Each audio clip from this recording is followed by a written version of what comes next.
Good morning and welcome to the Sunrise Safari. Don't let the moon fool you today.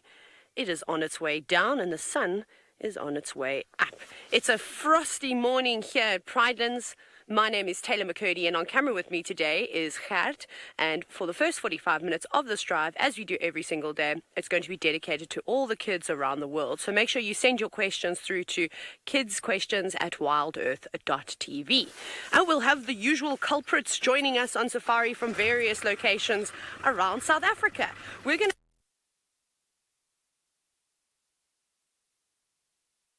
see one, but it's just crossed the other side and gone a little bit further east from where we are, and it's been whining all morning long, so I'm quite curious to follow this hyena and see what it gets up to. I'd imagine it's maybe looking for one last meal before it gets a little bit too hot. It's probably been quite busy for most of the day, but this is exciting. And this area that we're going through now that you can see in front of us, you can see how it gets quite thick.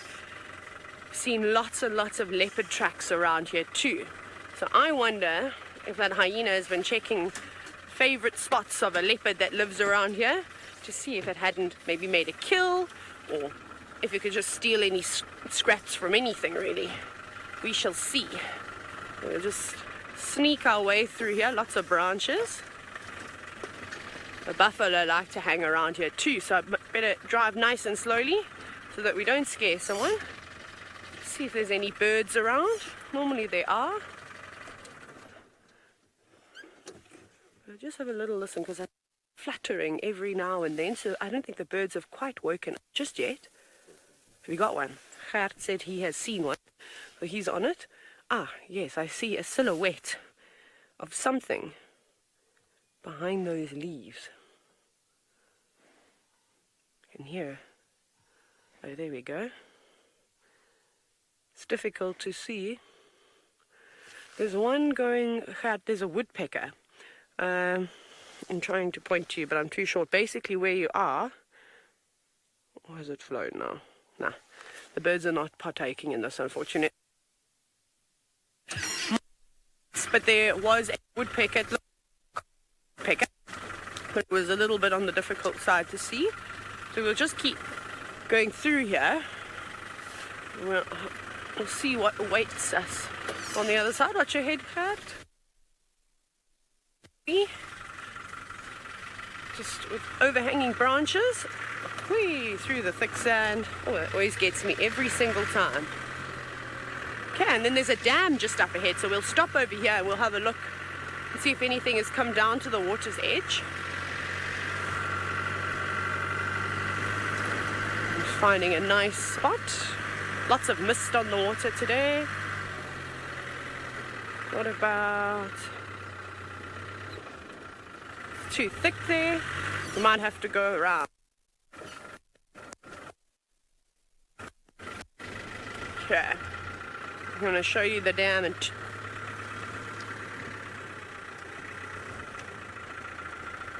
Okay. Oh my goodness, this is so thick around this dam. Maybe you just drive around quicker. Meow. Not actually going that fast. Still in second gear. Let's just have a quick look, seeing as though I promised it to you. Unfortunately, like I said, it's not like Chitwa, for example, that has a huge big open area around the dam. Lots and lots of trees lining it, which make it quite difficult for us to get a good view. That's why we have to go all the way around to make sure that there's nothing hiding underneath any of the shady bits. It is starting to slowly warm up. But nothing coming down for a drink just yet. I can't wait till we have a leopard or a lion or a pack of wild dogs come and drink in this area. You also hear all the birds waking up now.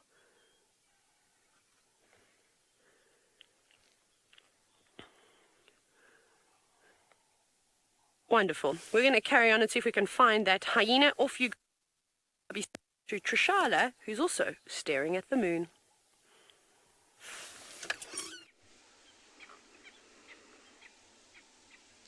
Yes, we do. We have an epic shot of the moon. Isn't it just gorgeous? Full moon. Just reminding us how big, bold, and beautiful the universe is. Hello, everybody. In fact, that was Darby's shot. Thank you, Darby. It's Darby on camera, and my name is Trishala. Good morning, everyone. It's a bit chilly, as you can probably see. Gloves are on, and all of that. And can you hear? Now, we've seen leopard tracks all over the place. And now there's some francolins that are shouting out that way. So we're just listening. I think we may have some more tracks, so I'm going to go a little bit forward and position myself in a way where we can see the tracks. I'm actually going to go down to the lions today, so I'm going to help Steve, because there seems to be leopard tracks all over the place.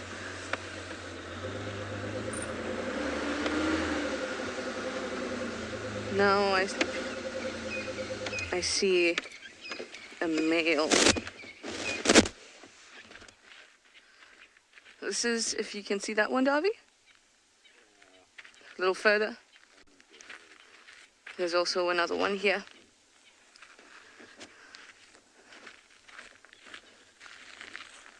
Down here. So this is interesting. We had male leopard tracks in quarantine, and then we had female leopard tracks coming down Philemon's dip, which is where we are now, and now there's male leopard tracks again. So it's almost as if these leopards had done a little bit of a swerve and come back down here, because then the female leopard tracks are gone, and now they're replaced with male leopard tracks.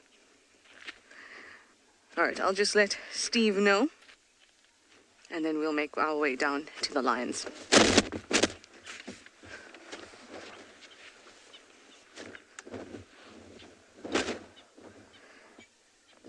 Tracks all over the place.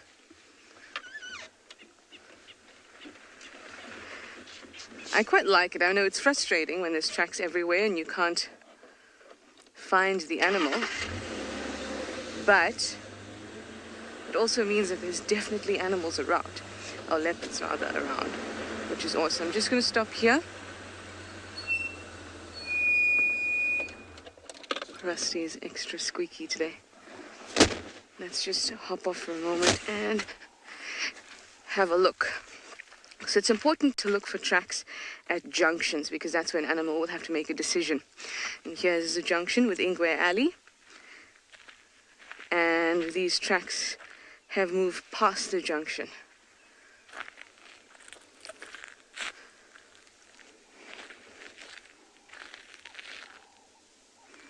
And now the sand gets super soft. So also the problem is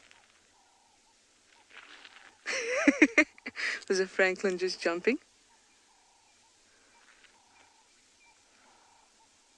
Just gonna take this out for a second.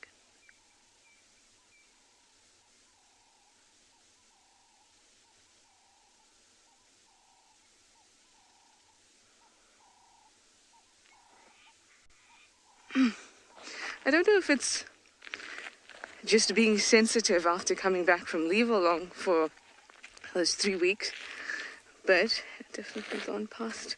But I feel like I'm hearing alarm calls and other rustlings quite a bit.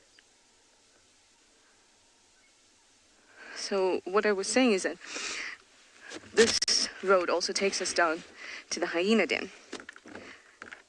So the tracks of this leopard are kind of mixed up with the tracks of the hyenas. So it's not as easy to just see and watch as you drive as you would if it were just leopard tracks or a certain animal you're tracking that didn't have other tracks that look kind of similar around it. So you have to hop off and have a look. Sand here gets a little softer, so that makes it more difficult to actually make a distinction. Very interesting. Wow, lots of tracks up and down, up and down. There might be a kill in this area. Anyway, I'm going to let Steve know. Maybe just have a look around here a little bit more, and I'm going to actually send you over to Steve to say good morning. So let's go over.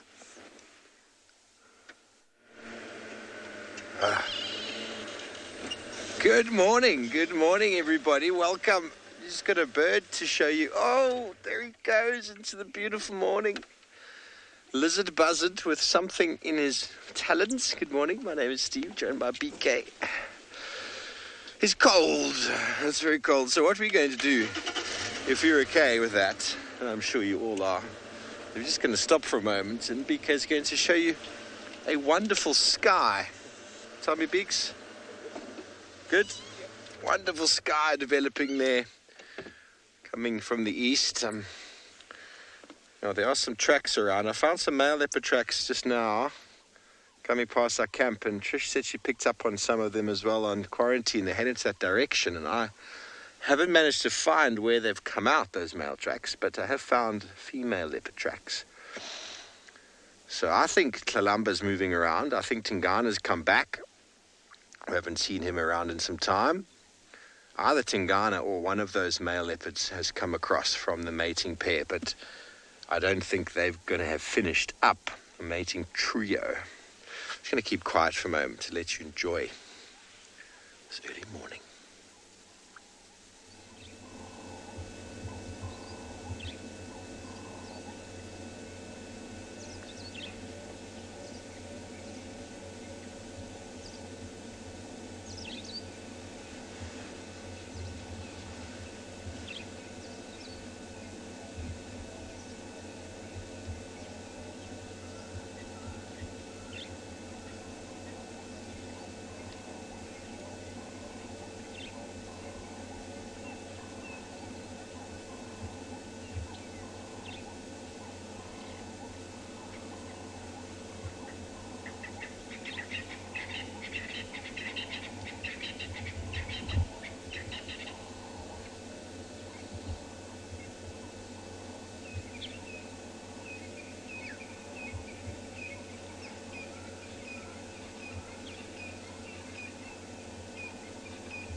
Morning, Carter and Mason. You know, if lions and leopards purr and need like house cats, well, they definitely need when they're wanting to suckle.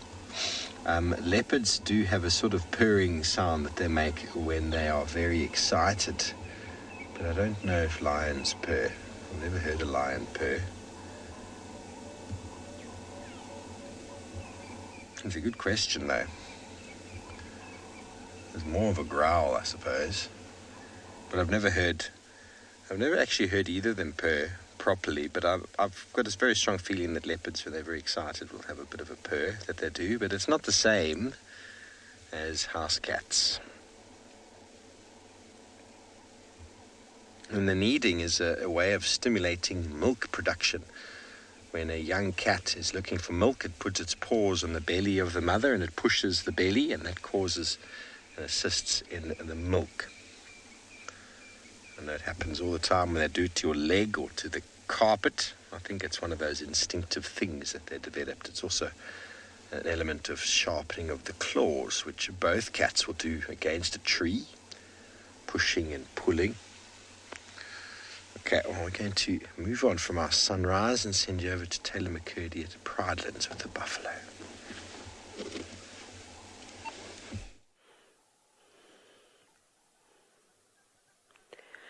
Morning, Steve. We've got a big buffalo bull that we surprised around the corner, and I'm hoping we can get a better view of him, because he doesn't seem to be too impressed this morning. Now, I know he's got his head behind the bushes, but at one point he had his tongue sticking out the side of his mouth, and it looks like he's got froth all around his mouth. So I don't know if he's been chased around a little bit. Look, how bizarre. That's his tongue on the right-hand side of his face or the left-hand side of the screen. Put it back in your mouth. He's an old boy, though. He's got a hairy chin. Actually, he's a very fluffy buffalo. He's also caked in mud. That's what you can see there. Off he goes. He's definitely been sitting in the mud.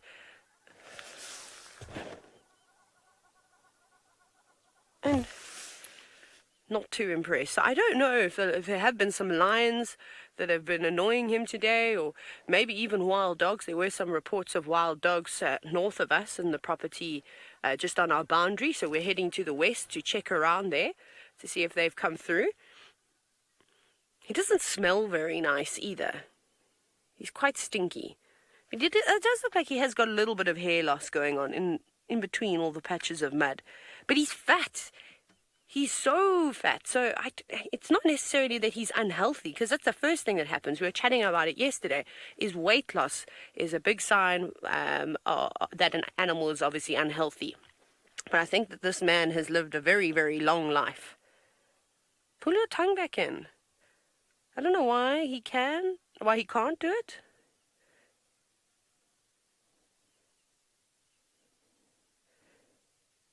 That is so bizarre.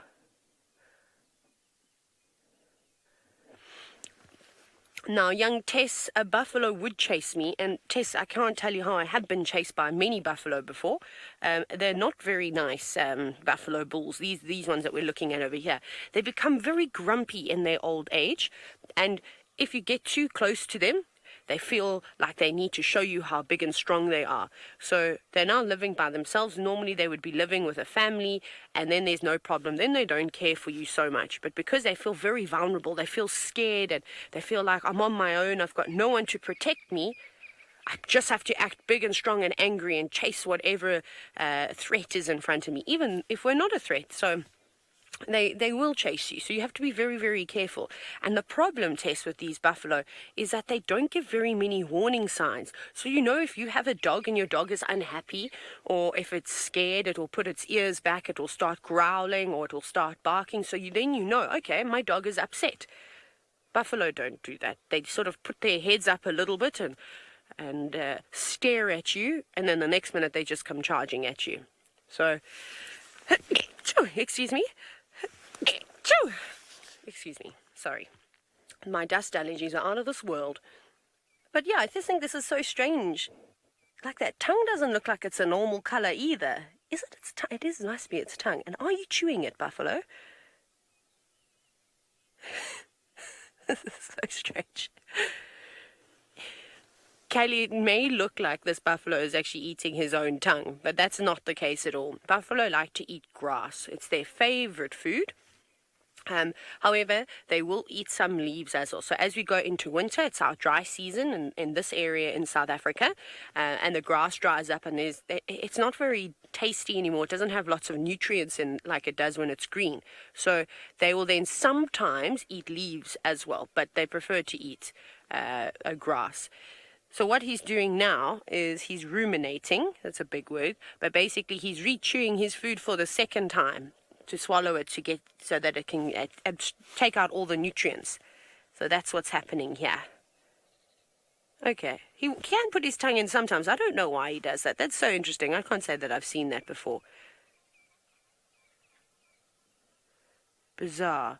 And he was missing his tail, or at least a section of it. And that could have been from lions or hyenas that would have done that.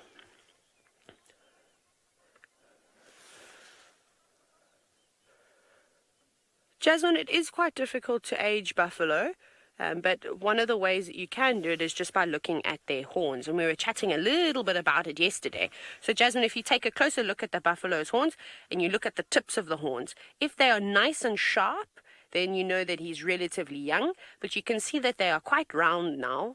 And so he's sort of a middle-aged buffalo. I don't think he's super old. He's probably past his prime now, so he won't be really socializing with the females so much anymore, with the ladies. He just prefers to be with the boys. And then as they get older, they start to get these huge wrinkles around their eyes as well. Sometimes the oldest buffaloes look like they can't even see anymore. Now, buffaloes are really big mammals, And Sophia, if you've ever been to a farm, maybe you've gone and you've milked a cow before.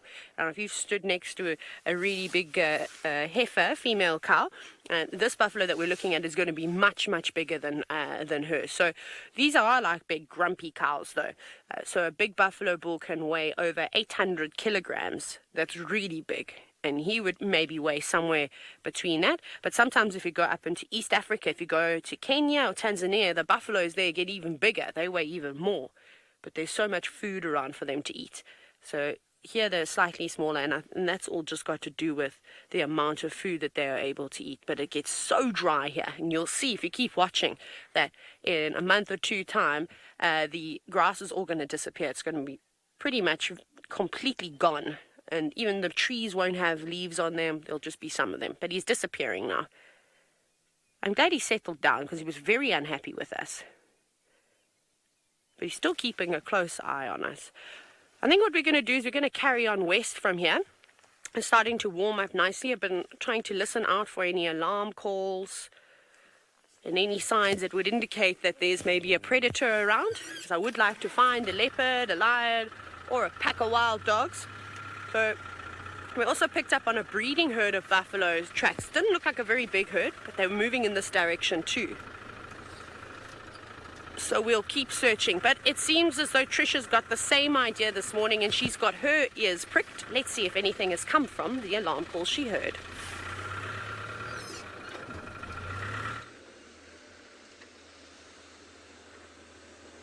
Indeed they are.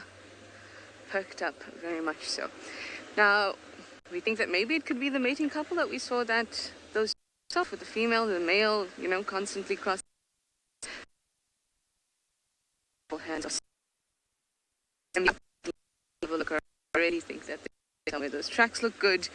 You can kind of feel it in the air. This sort of electricity or something. I don't know what you call it. A vibe, if you will. That we'll be in for some spots this morning from Djuma. At least I hope so. But like I said, I've left it in the capable hands of Steve.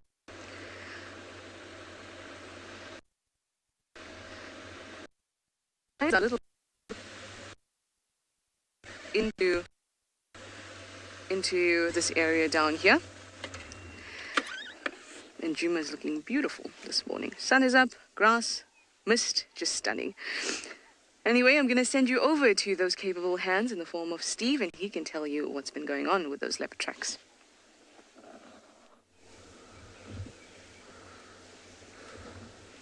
Thanks, Trish. Well, we found those male leopard tracks. They walked down the road behind us there, and they turned.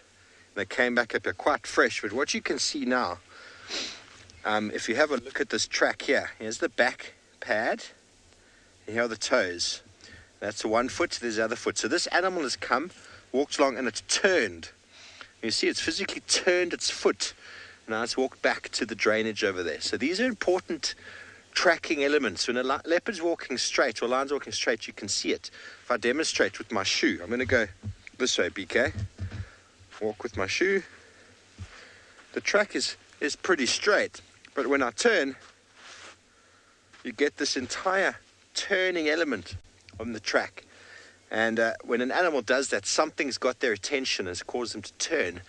And there's a reason for that. And then you need to go check on that. So there's a drainage line over here. We're just going to carry on a little bit around here because his tracks have gone down into the drainage here. And Trish has checked on the other side. And I don't know if she saw anything that side. But we're going to go this way. And if he doesn't come out here, we keep going around. We'll see if we can find him. I think this might be Tingana, everybody. I haven't seen Tingana in ages. He's following a female, not directly following, but close behind, and I think that's Kalamba, his daughter. He is renowned for following her to steal her food. There were lots of hyenas as well. We first found the male leopard track with lots of hyenas around, so hyenas are opportunistic as well. They also follow these cats, hoping to secure some form of scraps from them, or if they don't hoist it soon enough, to steal the entire meal. So This road is aptly named Ingwe Alley, which Ingwe is the Shangaan word for leopard. It's a very nice road that runs sort of looping parallel along this very nice drainage line that Tlalamba was in the other night when Tristan and I were tracking, and then she came out this side and went up to the watering hole. Okay, so fresh hyena tracks. Hyenas move throughout the night, everybody, so their tracks can be everywhere, and if you find them on a leopard track, you know, you can almost be assured that they were following that leopard with their nose, and they're even active now, still moving around. They might have headed back to the den already. There were a lot of hyena tracks heading straight down that road towards the den site. A good chance they're there already. So if you find a leopard track on top of those tracks, then you can work out freshness. The leopard tracks coming down the hill, though, were underneath the hyena tracks going back to the den. So you can try and gauge that time, last few hours, perhaps. You just got to look very carefully, keep our ears peeled. Okay, well, andBeyond and Ngala is up and mobile, and they're out in the sunshine as well. No doubt also got some gloves and jackets on, and they'd like to say good morning.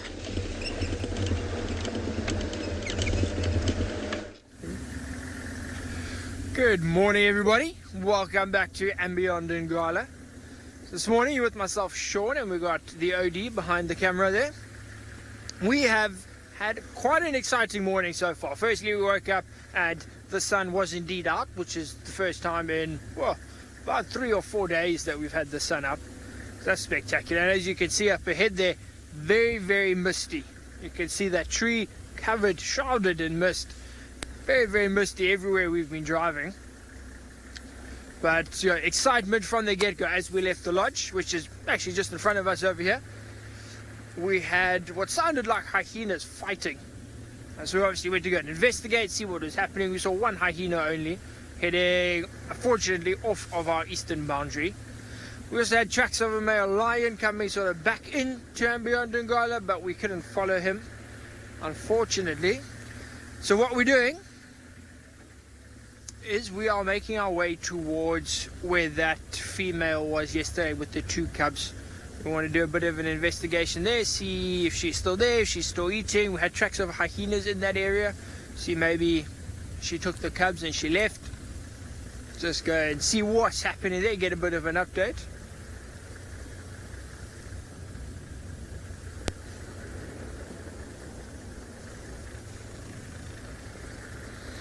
Okay, so first question of my morning from Aurora. Aurora's, I think, 8 or 9 years old.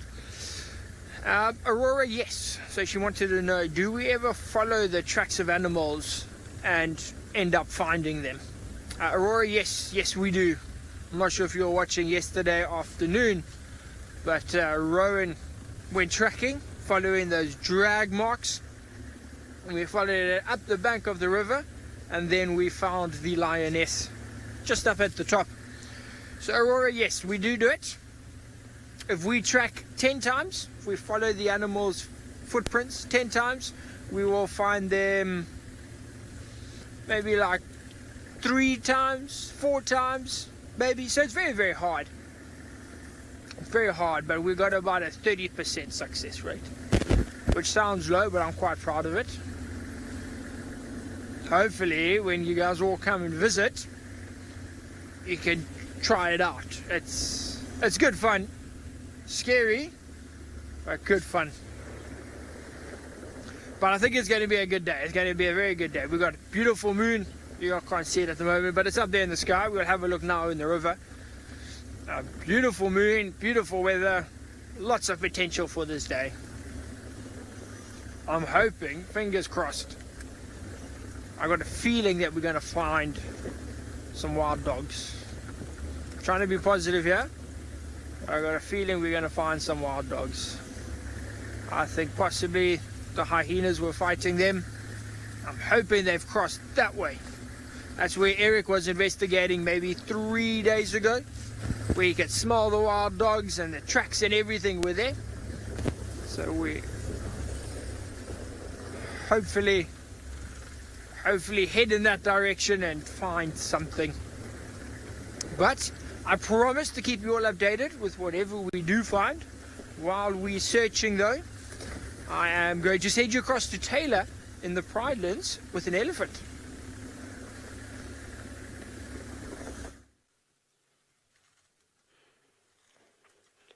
We seem to just be driving into all sorts of wonderful wildlife today, so that's a good thing. We found a herd of elephants. And now I know you're going to think that I'm being a little bit ridiculous, but this is the same breeding herd of elephants that we sat with yesterday, where one young cow tried to throw a stick at me. Now, the reason why I can tell is because there's a couple of really big cows in this herd, and the one that we can see has got the most interesting tusks. So those are those white things growing out the side of her face, in case you've never seen tusks before. Sometimes it's called ivory, but they grow out to the side at an angle. So when she turns her head towards us, she'll see what I mean. Hello! Look, how bizarre. So it's very easy to identify her. And she's quite sassy, this elephant. Yesterday she shook her head at us, but maybe it's because her little one that's standing just behind her was trying to come too close to the car. And then she was not happy about the whole situation. But anyways, but it's nice to see them. So we'll find all our friends at some point. I think that they're just behind this elephant in the bushes. But it could be a very nice sighting. And now I've figured out what they do every day, which is really cool. In the evenings, they come all the way to the west.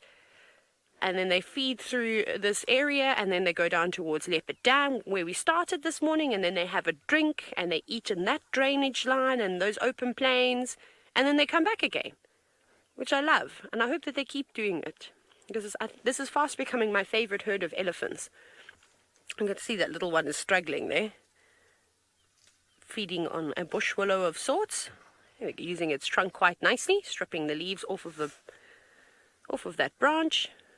But Mom has said we're moving on. Hi, big girl. No, don't sass us today. Not today, please. Oh wow, it's actually quite pretty. Every time she breathes, you can actually see the mist. But the sun is very bright now, as you can see. We're shooting directly into the sun. Hello, big girl. Hello, girl. There we go, yes. If you can block the sun out with your bum and your head, that would be most appreciated. Hey, but you're lovely. I always talk to the elephants in case you think I'm a little bit insane. They're intelligent enough that they are able to pick up tone. It's okay. And sometimes it just makes me feel a little bit better too when you're surrounded by rather large animals. No, she's had enough now, off she goes. But you can see them, they're all starting to push out of the denser vegetation, and it does open up nicely with all these lovely marula trees.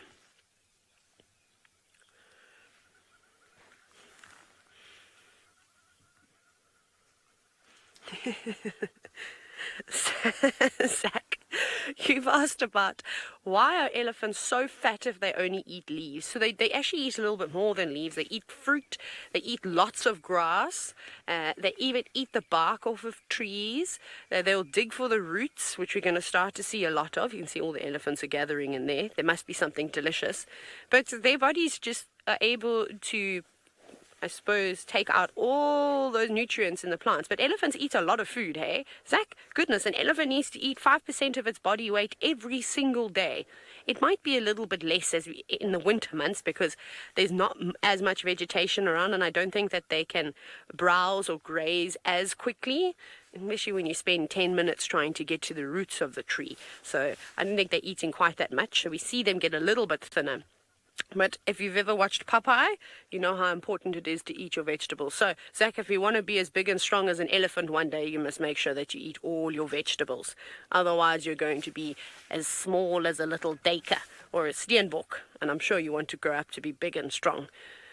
Our elephants are just slowly disappearing into the distance. We are on a fence line. We've just come to check to see if the wild dogs are here, but this is basically a railway line that is on our left hand side, and it runs all the way to Palabora, through Hoedspruit all the way to another town which is in that direction.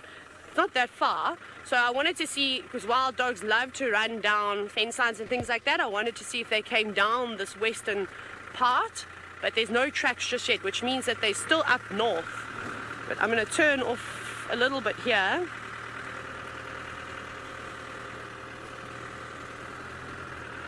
They're moving in the wrong direction.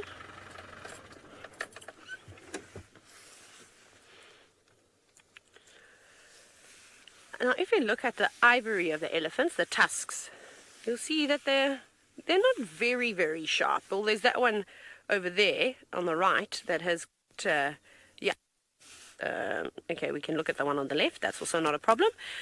So, Alexis, it depends on the elephant. So some have got a very sharp tip, but you know when an elephant tusk becomes very sharp is when they break them. So sometimes the boys will get a bit rough with one another, and then they'll bash their tusks together, and they'll snap and they'll chip, and then that becomes a very rough sort of sharp edge. But they're not too sharp at the top. You can see that they're quite rounded, almost like that buffalo, those horns that we saw earlier. If they try to strip the bark on trees, they can, break their tusks that way too. And here are the two little elephants that we watched yesterday. One was playing as a soccer ball. So these are those same two,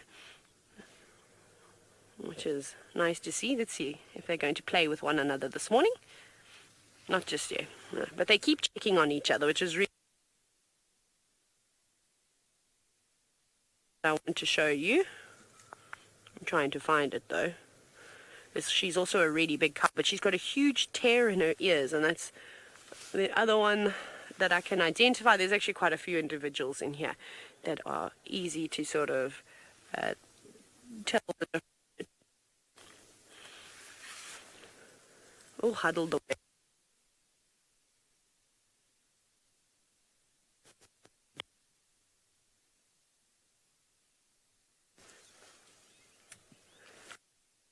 Audio still.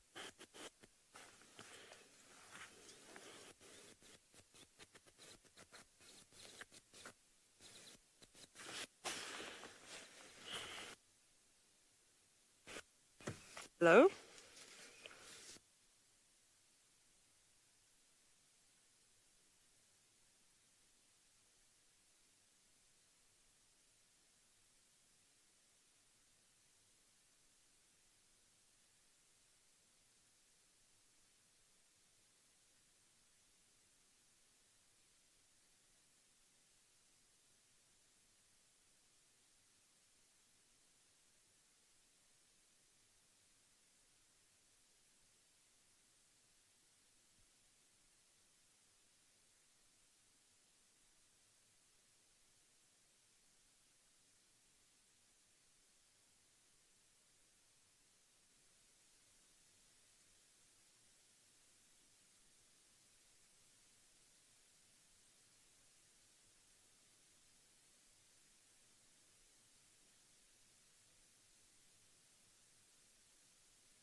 Good morning from another beautiful day out at Tswalu Kalahari. My name's Dylan, and we've got Jean-Ray on camera there. So just apologies, we just had a audio problem with Taylor down at Pride Lands, but I'm sure we'll have that up and running again shortly. It's just great having you all with again. We're just waiting at the Meerkat burrows where Mosadi and the other three, the two sub-adults and the other male, went down yesterday. There were some squirrels here as well. So it's still probably, they're going to be up in another 15 to 20 minutes, we reckon. But we're just doing a bit of a stakeout here. There's been a couple of jackals around yesterday evening before we left, and they were super alert about that. Obviously, this whole badger saga that's been going on. So we're just going to stick around here and see what happens, what unfolds. But yeah, feel free to ask us any questions and that. it's always like good to get that engagement from you. And yeah, it's going to be another awesome day out here.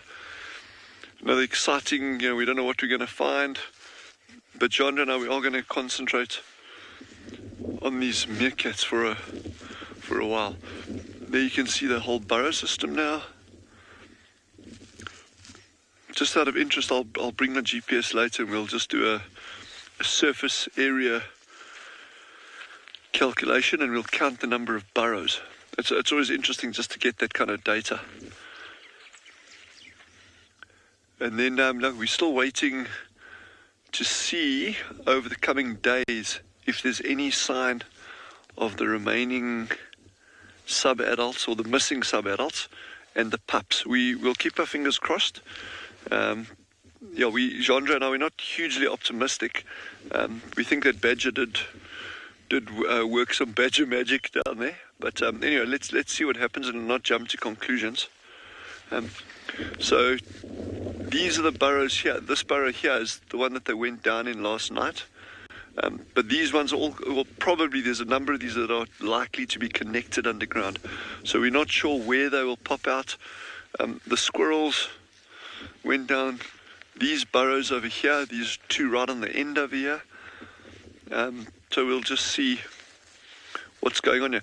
As I'm walking here, I've just noticed something now, and I didn't really pick up on it yesterday, like with the new burrow system, is that most of these burrow entrances, just out of absolute interest, are facing towards the west. Not all of them, there's a couple of other ones, but most of these ones are actually facing towards the west. So I wonder if there's anything in that. In terms of, is there an advantage to having your burrow entrance facing east, gaining more heat, or the last rays of the sun actually penetrating down the burrow systems a little bit, warming them up perhaps. Remember, these small animals, they can lose heat faster than large animals because they've got a proportionately larger surface area relative to body mass. So perhaps that may have something to do with, the burrow entrances facing east, trying to get a little bit of extra heat before sundown. I don't know. I'm actually just kind of guessing there. What is encouraging in terms of the drama that unfolded over the past couple of days with that honey badger, I haven't seen any obvious signs of a honey badger being active in this area yet.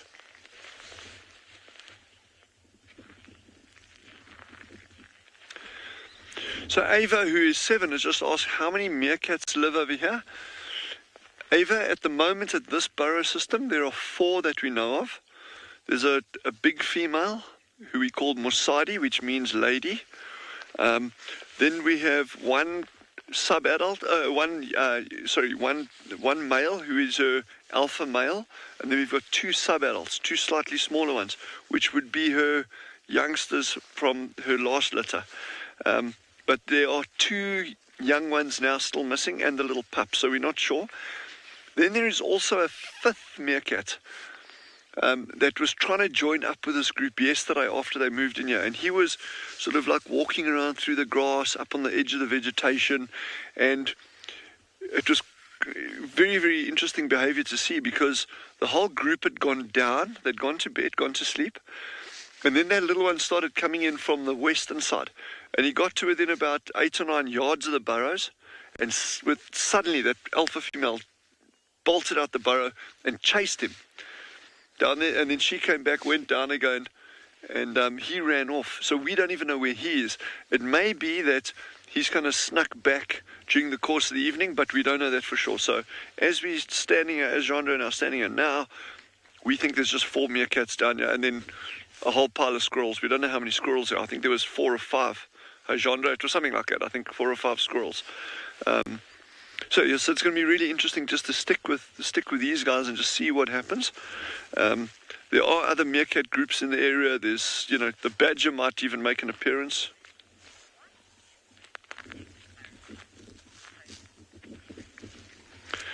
So Hope, who's 7, has also just asked, why do meerkats dig burrows? So one of the key things for any animal in this environment that digs burrows, and you can see Jandra is giving a nice overview of the burrows there, is that these burrows afford a huge degree of protection for these little animals. And protection, by that I mean, you know, from weather, so if it gets very, very cold, or also very, very hot, then they can shelter down these burrows. If you look at ground squirrels, and we'll hopefully see the squirrels popping out a little bit later, normally if the temperature here goes above 30 degrees centigrade, that's when they start going down the burrows more and more and more frequently, until their body temperature reduces a little bit, and then they will come out again, forage a little bit, and then until the temperature picks up again, then they'll go down a burrow and cool down. And the meerkats can do the same as well. On a very, very hot day, you'll actually see them lying inside the burrows in the shade. So that's very important for that. But then protection from the more obvious threat to us, and that's from predators.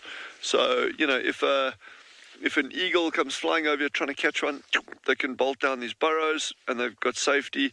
A honey badger, like, you know, this black and white little furry thing about that size, he can dig incredibly quickly, and he'll sometimes chase them into burrows and then start digging, trying to dig them out and that. But because a lot of these are connected underground, there is a very, very good chance that even if a badger gets down there, that a number of them will get away, or all of them might get away. So these burrows, it's a very nice question, and these burrows are very, very important for meerkats, and that's also why they don't just dig them and leave them. They'll dig them and they'll keep maintaining them, cleaning them out to make sure that they're always ready for them to use if they need them. So Genre and I, we're just going to spend quite a bit of time here during the course of today, and stay peeled, keep your eyes peeled, head over to Phinda in the meantime, and we'll see what we can get there.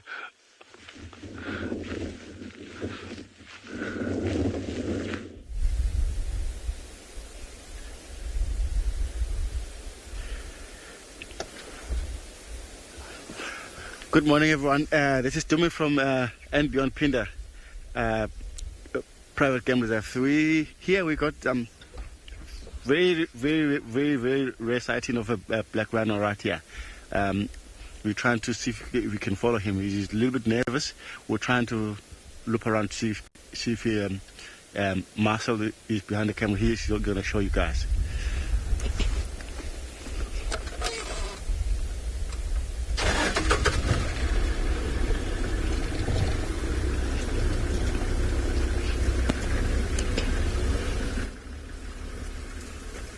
See if he comes out here, because quite a bush. He's a little bit nervous. Oh, look at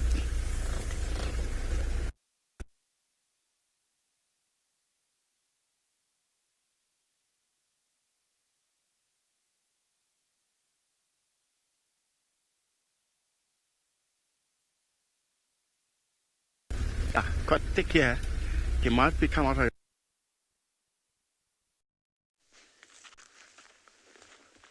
Hello everybody, I hope you can hear me. Just off a few meters away, up on some tracks. So that male leopard come into this drainage. There are some franklins making a lot of noise, but it's not the kind of noise we look for.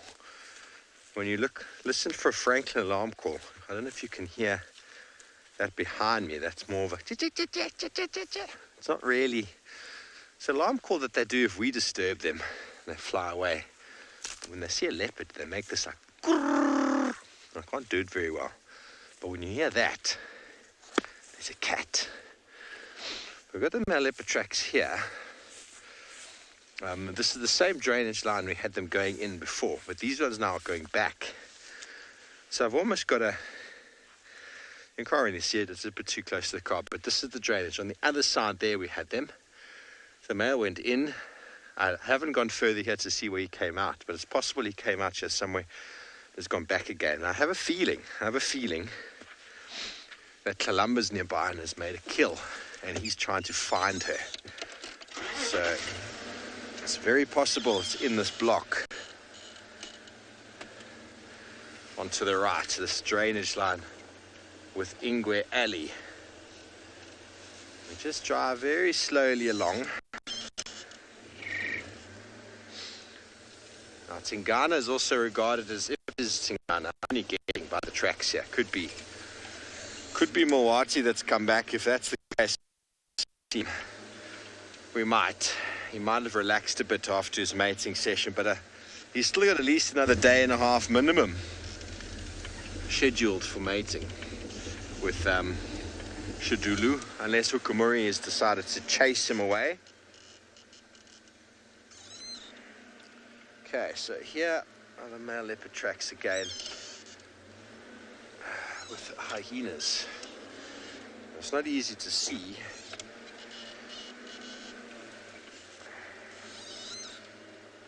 Hang on a second, I just want to look at this. It looks like there's two. There's one here.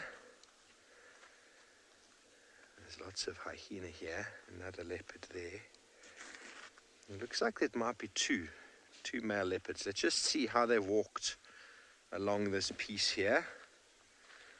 And when you're looking at tracks, it's always good to get on the other side of the sun, because the sun bounces down, hits the track, and then you can see it. You might be able to see this one here. Beaks, can you see that? See, you can't, because the light is on the wrong side. But that's why whenever I look for tracks, I climb onto the other side of it to see what I can see. Hyena, lots of hyena. There's a very nice male leopard track there. Can you see that one, BK? You can see that in the sand. Now, we know that we drove here. I know I drove here last night. I remember I was even telling you all 5:52 I was along this road. So I knew that if I found a track, it would be fresh and on this road. And this one is one male. Nothing here. Just one male. And he's come across here. He's walking straight. And it's very likely the same individual who's walked out and turned back into the drainage. Interesting, isn't it? Male leopards are not the easiest of individuals to follow because they have a different agenda to females. They can walk much further, 3 times as far, in fact, as a female can, in pursuit of territorial sort of marking. Okay, I'm just going to go forward a bit. The tracks turn and turn, so almost like you had an interaction with the hyenas. And the hyena den is just inside here, so they wouldn't have been far away.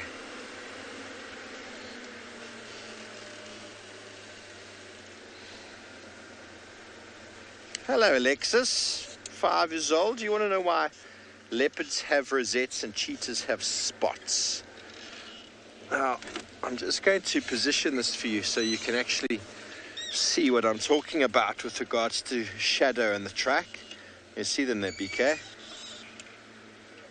Now, Alexis, the cheetah has a spot and the leopard has a rosette, and why that is I actually don't know. Cheetahs are more open plain specialists and leopards are thickets and forests. And I think what the rosette does is it provides a bit of gold in amongst the darkness. And what that does is, it's a beautiful, beautiful track here. What that does is it provides a lot more camouflage. Okay, so here we've got 2 feet. Can you see them? Beautiful toes. Beautiful back pad. And you put the knife down, because this is 10 centimeters. And if you want to measure it, the track is there. So it's 10 centimeters roughly. A female leopard track would be just below this. It would be about 8 centimeters. The male leopard track as well. The front foot. Can you see where the back pad is there? You see that, BK? And here is the toe. You see how wide the toe is to the back pad. Now, with a female, the toe is quite narrow in. It's actually almost the same as that. Male leopards have got very big shoulders, very heavy head, and so they have a lot more weight on their front foot. And so a male leopard as well as a male lion, the track is much wider. Okay, and the direction is very clearly in that direction. Now this male is trying to figure something out by the way he's moving, and he's got some time on us, but what you can tell is there's nothing else on top of these tracks. There's no genets, there's no birds, there's nothing crazy. So boys and girls, it's been wonderful having all you kids with us this morning. I hope you enjoyed your kids' drive. We'll see you later, and we're going to continue on with the regular drive. So for the rest of you, please feel free to send through your questions. Hashtag WildEarth or throw them in YouTube chat stream. You can also use Twitch. Okay, here is a very nice example of freshness. Can you see this line here, BK? You see that line? That is an antlion larvae, everybody. Now, the antlion larvae continues. These guys are early morning, and the leopard has stepped on that. Leopard has stepped directly on that, which means that this is not very long ago. This is not long ago at all, and it almost looks like Tswalu's driven here, and these leopard tracks are on top of her vehicle tracks. So this is the freshest. Whew, okay, let's go up here and just check on the other side of the road there if he's come out again. But I think he might be just here in the block. Who could it be? Who could it be, everybody? Could it be Tingana? I hope it's Tingana. A big fan of the Duke of Djuma. And there's the female track as well. He's following her, trying to smell her out. There's a fresh.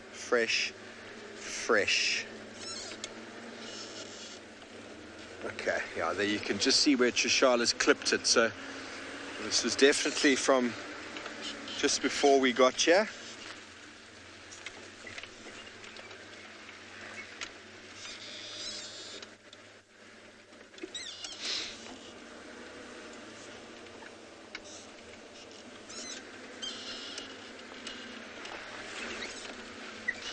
So you get nocturnal birds like thick-knees, coursers.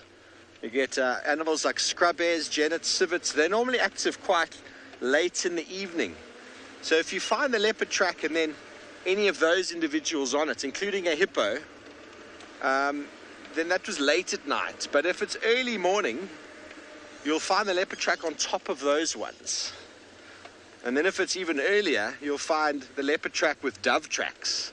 And then you can start working out a little bit more accurate time frame. There's a little 2-track that goes in over here. There used to be an old den site, I believe. I'm just going to poke my nose in there because I think we're not far behind.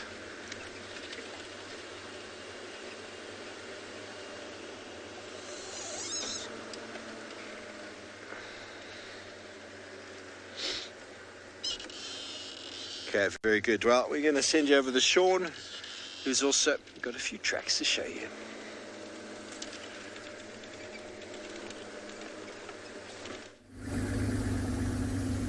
Okay, so we haven't actually found the animals yet. What we do, just behind us is where we saw the lion last night with Rowan, the mother with the cubs. So we went back there and there's no sign of them obviously being there anymore. So we saw exactly where she was lying, where that impala carcass was.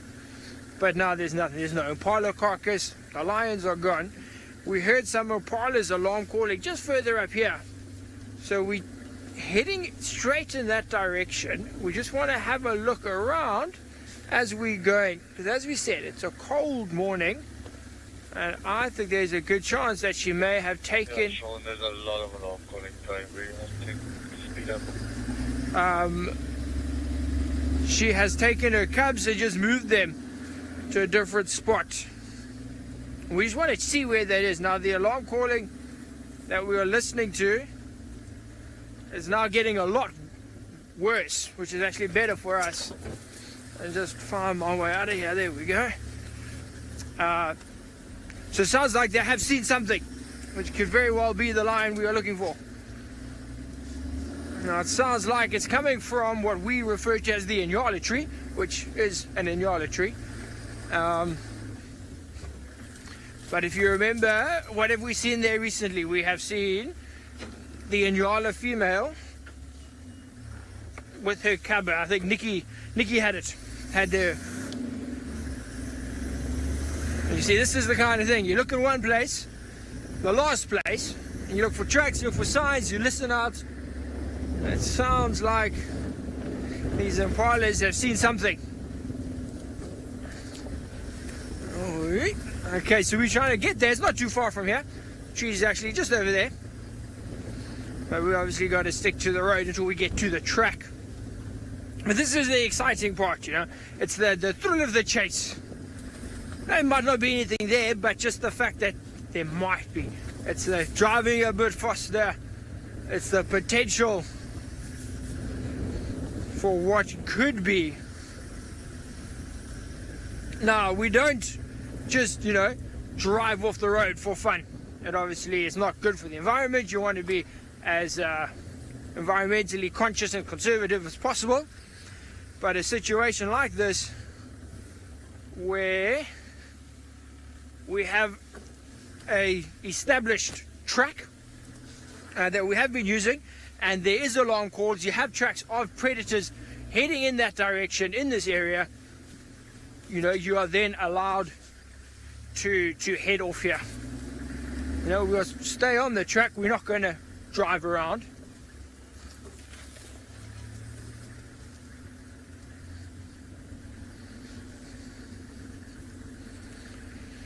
Okay, so Corin wants to know what the ideal road conditions are for tracking, especially the cats, lions, and leopards. Okay, what you want is like a flattish road, fairly hard, but with a top layer of sand or dust, so that as the animals walk, they leave a print in that sort of top layer of sand.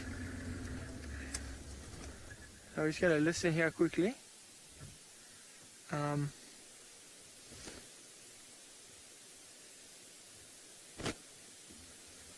Just sorry, Karen, we'll come back to you. You just want to listen here. This is the Ngala tree in front of us. And we're just listening to see where those impalas are. Okay, yeah, so Karen, yeah, that's saying, so you want a layer of sand so that as these animals walk, you can see their footprints, but you don't want any stones. If there's stones, you don't see any footprints on stones. And thick sand, everything just looks like a hole in that thick sand, because as they stand, the sand sort of comes back into the hole, and it's just, you just see a hole in the ground. It's very hard to actually identify individual tracks, especially light things like leopards or lion cubs. So you want a hard road with a thin layer of sand on top. And preferably clean it after every afternoon game drive so it's fresh in the morning. Okay, so you can see here there's no impalas. So it could be that they've all been chased away by whatever predator did come through here, if it was that lioness. We're going to go and just do a loop around the tree, and as I said, we're going to head back to the road. I just want to make sure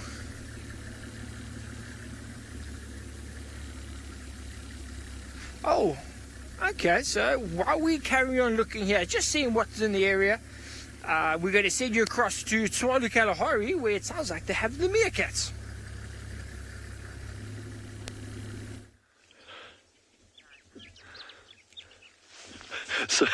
So we've just had a single meerkat pop up, and I've mentioned before that every morning Genre and I take bets as to which burrow they're going to come out of, and I don't think either of us have been right the entire week yet.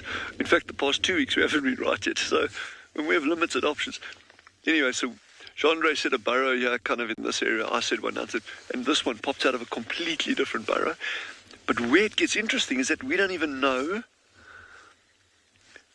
if this individual that popped out, and it should come out again fairly soon ago. Now the sun's up a little bit, it's just coming up over the hill there. We don't know if this one that popped out is that number 5, that one that was kind of lurking on the fringes yesterday. Because remember I said earlier that he could actually come in after others go to bed and take refuge in one of these burrows for the evening, and which would also explain why he's trying to get up first.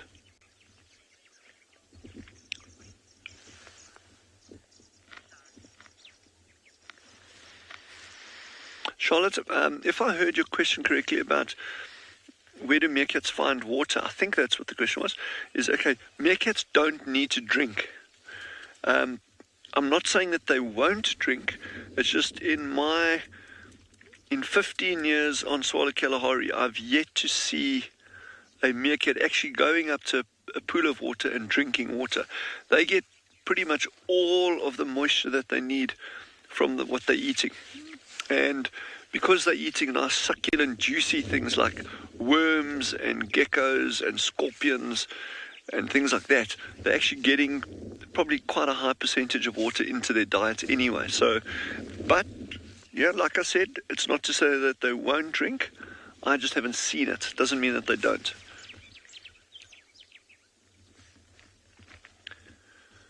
I think this one's going to come out again fairly soon. It also seemed quite relaxed with Jean and myself sitting here. And that number 5 that was cruising around on the edges yesterday, he seemed quite nervous. And whether it was from us or because of being scared of Musadi and the other 3, we're not sure yet.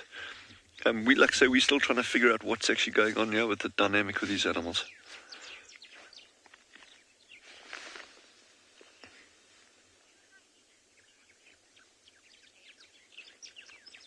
Wow, there's a question. Tess has just asked, do hyenas eat meerkats? I would imagine it would be probably not worth the effort for a hyena to try catch a meerkat. But if a hyena found a dead meerkat, absolutely. I would be very surprised if a hyena didn't eat a meerkat that he found that was already dead. But I doubt whether a hyena would spend the time and energy and effort to actually go try dig out or try chase and catch a meerkat. I mean, that would be a lot of effort for a relatively small amount of food that you're going to get from catching it. But then again, it's nature. You never know. You know, I've had guests with me in sightings, and I say, no, nothing's going to happen here. And like lions, they won't. And next thing, you're like in the middle of a full-scale hunt. So, yeah, I'm always very cautious about saying something in nature will never happen, because nature has a wonderful way of throwing these curveballs at you when you least expect it. Like that big spider that's walking up Gendre's back now. You know, I don't think it'll bite him, but sheesh, wow, it's big. All right.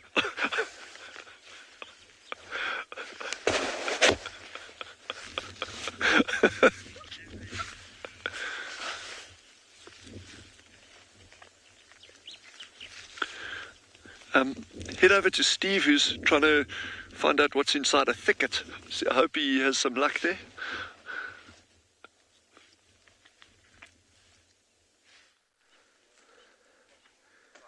We were in the thickets, out of the thickets now, but there's no sign in this drainage.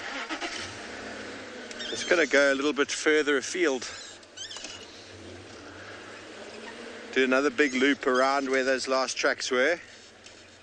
These animals do have the potential to be very sneaky from time to time and exit a block without you noticing. Or they find a very nice hard patch to walk across. You know, I showed you some of those tracks before in the sand. Now, if the animal walks across a very hard patch, you won't see it. But there's something that's interesting, because around Chelapan, an enormous amount of hyenas have been there, as well as down the road here. Now, down the road here makes sense because they go to the den, but with leopard tracks and hyena tracks, you've got to really, really pay attention. If there's lots of hyenas following leopards, there's a very good chance that there is a kill. Very good chance, and Princess Tlalamba is a very good hunter. A very good hunter. And Tingana, her father, is a very good scavenger. He does hunt himself, but he also steals a lot, as you do. If you're a big male leopard, dominant male leopard of an area, which is also quite debatable currently with a Mawati being around. Ooh, hello, Maddie. You wonder how many leopards are in the area? Well, since I've been working here, I've seen 18 different leopards in 2.5 years. Just in this area, a little bit into Buffelshoek. Or should I say Torchwood? Okay, so this is where we had his first tracks. 18 different leopards. And hang on, now 19, because I got Tundi's cub. 19 different leopards. And I'm not counting all the other cubs I've seen. I probably have to rethink that. It's an enormous amount. It's an enormous amount. They reckon there's 160 or so leopards in the Sabi sands. Okay, so let's just figure this out. We had male leopard tracks come straight down here. He went there, he turned around, he came back, he went in there, he came out that side, came back again. Unless it's two different males, means something's going on in the drainage. I'm not quite sure. Try to find another access. I've checked a fair bit of the drainage there without success, and the hyenas up and down. Let me track them. The hyenas will take us there. Now we must look for where the hyenas have gone to. Maybe they're at their den site having a nap. But there we go. There's some Natal spur fowls. These guys are what's been shouting, and what we're hoping is going to give us a clue as to where our leopards might be. Oopsie, up to the right. Off they go into the thickets, camouflaged. So the Sabi sands, they reckon, there's about 160 leopards. And I don't think that includes Mala Mala, and that does not include the Kruger. And bear in mind, leopards also come through and in and out of fences and from outside the reserves. So there's an enormous amount of leopard. There's more leopard in the Sabi sand than lion. And that is because of the habitat, the edge specialists, the thickets, lots of franklins, lots of small birds, scrub hares, duikers, impala, perfect food source.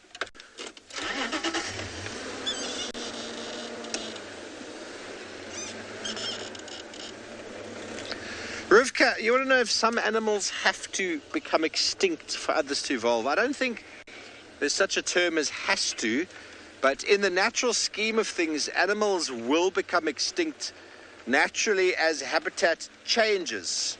And if you've evolved your adaptations to be a very camouflaged insect or individual that relies on green camouflage and everything goes brown, well, you're going to die out because your successful camouflage is gone.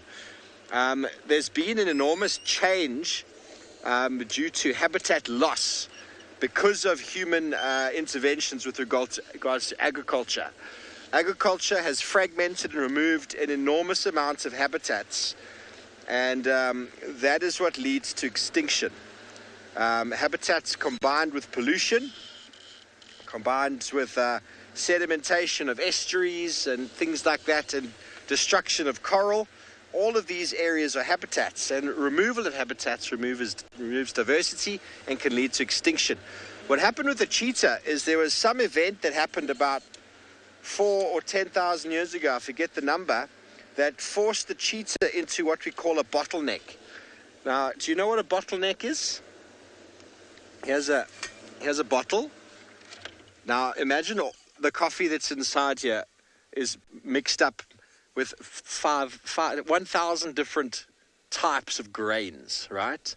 Now make this neck here very narrow and turn it on its side, and what's in here doesn't all come out. Only a small proportion comes out. So that's the genetic code of the cheetah. Went through a bottleneck. So this was the cheetah genetics, hit a bottleneck, which was a massive, massive climate event that happened and changed something on the African continent. And out this side came a very small amount of genetic code of the cheetah, and that's all that's left. And so now the cheetah's genetic diversity is very small. They're all related, and the problem with that is if any disease comes along, it can wipe out every single cheetah because they've got no diversity in the genetic code. You look at humanity, there's many, many different types of genetics in humans that give us all different types of skin color, eye color, hair color, so many different genetic codes that Some people are more tolerant to this, some people are less tolerant to that, and that's how we evolve. So I wouldn't say anything is meant to go extinct so that something can evolve. Something will outcompete something else because it's adaptability to change. Without the adaptability to change, an animal won't evolve. And evolution can be pretty short, but it's also quite a long-term process. Removal or destruction of a habitat has the potential to wipe out a species immediately because they just can't.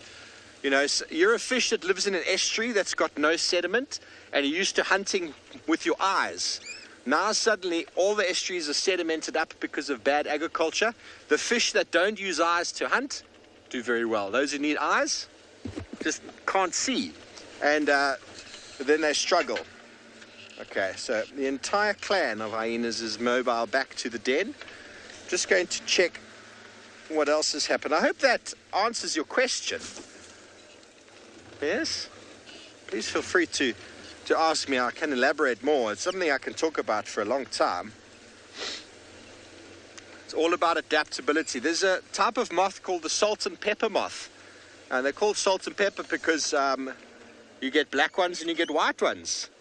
And pre-industrial revolution, the white moths were the most dominant form of that species.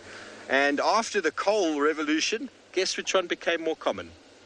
The black one, because of all the pollution, all the coal residue on the trees and on buildings. The moth was able to camouflage, and the white one stood there and the birds just ate it. But before coal was combusting into the air, the white one did very well on birch trees and all that sort of thing. So that's a very simple example of how catastrophic change in climate or habitat can affect certain species immediately.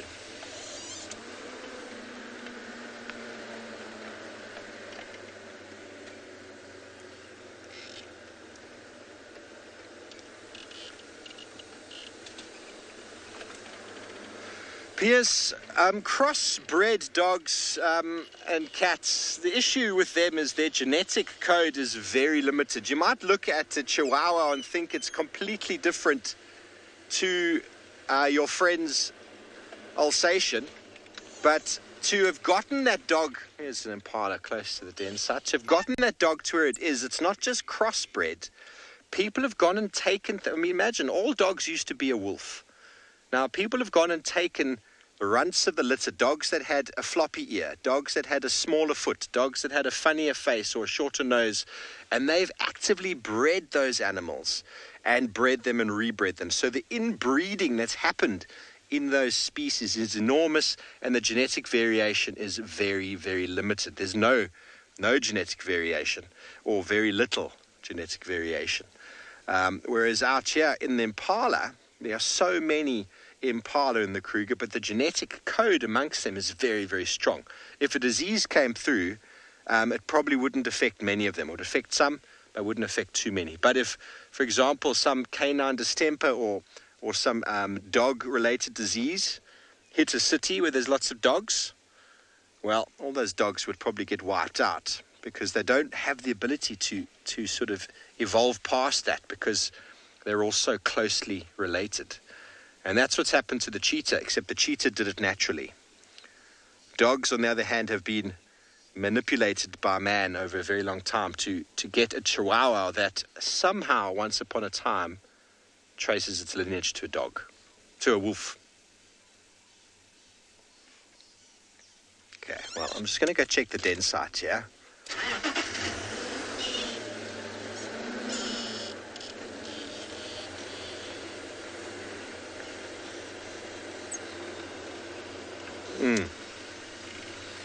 Treads, so the reason why dogs can breed is because I discussed before, they all are the same species. Although they look different, they've been bred to look different, but they are still exactly the same species, so they can genetically coexist and breed.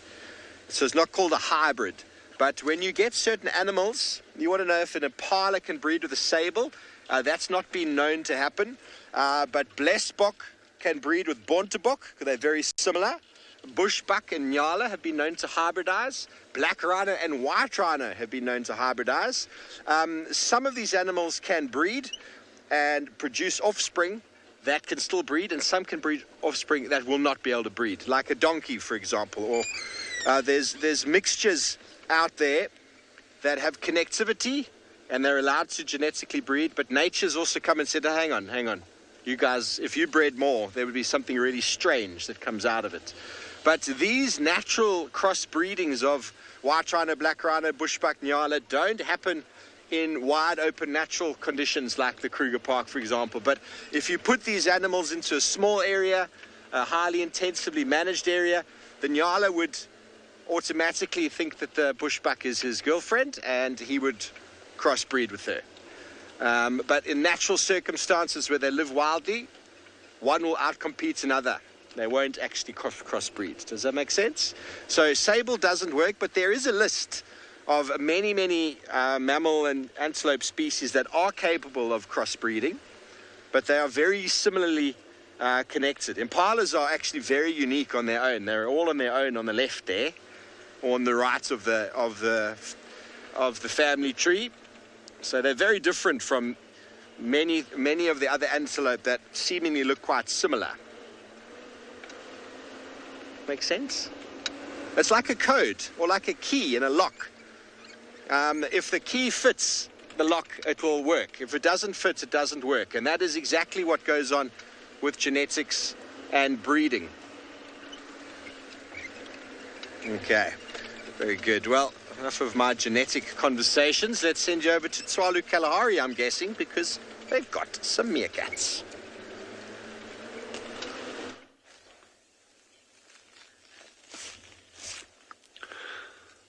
So at least we figured out that one that popped out was part of the group of 4. So Mosadi and her 3 remaining, which will be the alpha male and 2 sub-adults. So as it stands now, the meerkats are starting to come out. There's another little one that's just coming out there. We don't know where that 5th one is, at number 5. And that's the one that Mosadi chased away yesterday when he tried to approach the group. And the squirrels are still in bed.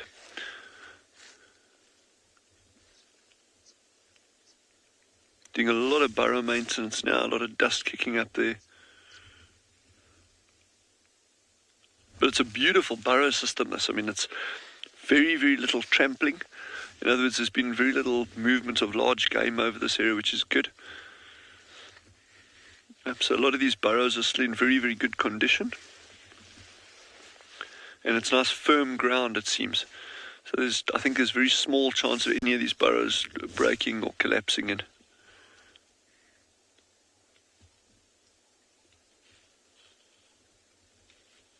Yes, I'm very keen to see what today holds in terms of where they go and if any of those others actually rock up.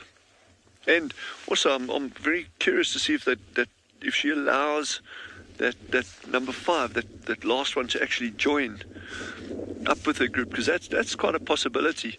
And we were chatting yesterday about meerkat vigilance. If she gets an extra pair of eyes and ears into the group, that goes a long way in terms of group security. And average group meerkat size is 8, 9, 10 meerkats. So she's only got 4 now. So if she brings another one on board, that's going to be a big help to them. They've actually moved now to a burrow, one burrow closest to us. We can see dust starting to come out of this burrow now. So we're seeing now, without even being underground, now we're starting to see how some of these burrows are actually linked. I'd love to have a map, some way of doing a map where you can actually see which of them are joined and which of them aren't, the size of the chambers, length of the tunnels. There's obviously huge benefits to having burrows like this that are linked, because if a predator does go down one, you can run and pop out the other one and get away. Well, you being the meerkat, if you're a meerkat, hypothetically speaking. There's a bit of a breeze. You can see the vegetation now. It's moving over there. Yeah, it is up again.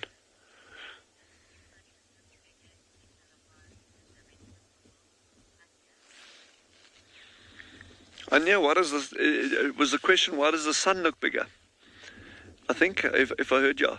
Well, I think it's just more of an optical illusion than anything else. We're certainly not any further from it or any closer to it. So it may just be an optical illusion.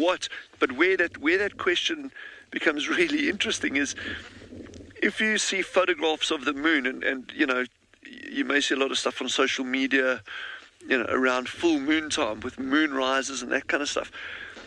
When you've got a foreground that the moon is rising over, so it's a mountain or a tree, it creates an optical illusion that makes the moon appear bigger than it is. Remember, that moon to the human eye, there's going to be a negligible distance on in terms of what we can see. But when you've actually got something that can, as a point of reference, like there's a tree in the foreground, the moon rising right behind it, and also the use of zoom lenses.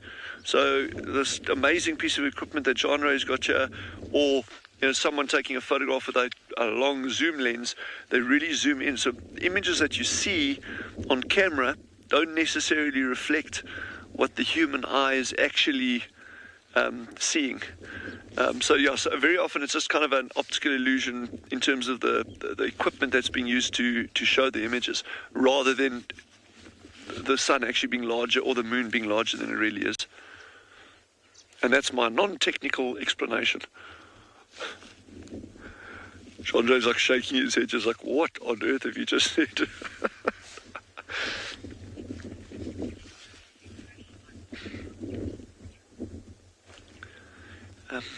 We're just going to stick it out here, and I think let's head over to Trish in the meantime.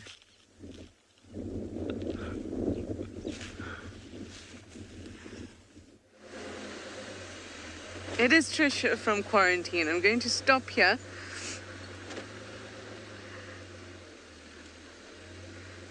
I was really hoping that the wildebeest that I had would stay for us. But alas, he dislikes me very much. I didn't want to, you know, subject you to the sound of the vehicle, but I might have to.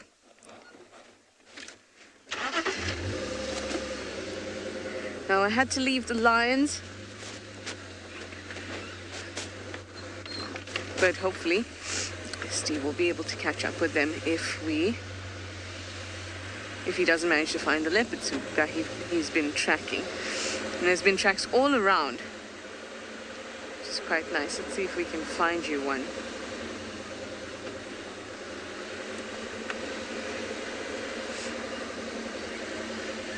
I think there's some nice tracks on that side, Darby.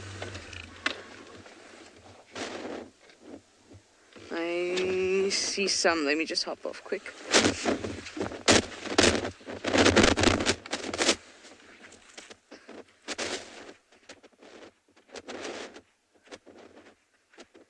Trying not to cast a shadow. This is a nice looking one right here.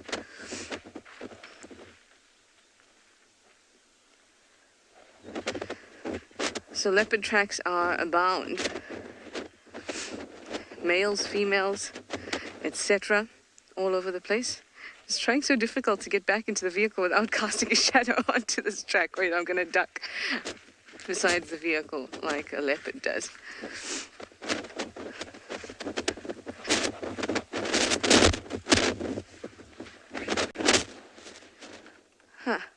There we go. Made it. So there's our leopard track on quarantine as usual. It's actually quite nice to see them on quarantine because it's been a while since we've seen Tingana, and Tingana used to like to walk on this road and the western side of quarantine quite a bit. So hopefully it's him. Strangely, I mean, it's very difficult to tell which leopard it is from its track. You can tell male and female pretty easily, just from size. But Tingana and Hukumuri, their tracks look a little different. I think it's probably the only leopards that I can tell their tracks apart with. Hukumuri seems to be a little wider, but not very long, whereas Tingana's ones are quite long. So this looked very much like Tingana. And then further down where we thought we had the mating pair of tracks at least, those looked a little more like Hukumuri. Anyway, I'm going to keep on going. I'm glad that I can have a segment with you. So I'll send you over to Short at andBeyond Ngala and see what he's getting up to while we keep on moving. So, I mean, it's pretty much exactly what Charlotte is saying, you know, identifying tracks. You know, to know if it's a lion or a leopard, a male or female, relatively easy. It's all size-based. But, you know, certain leopards, like we got one leopard that's got a really long sort of outside toe. Or his one foot, he walks like this, and then his other one goes out, and he goes like this. That's how he walks. A bit weird.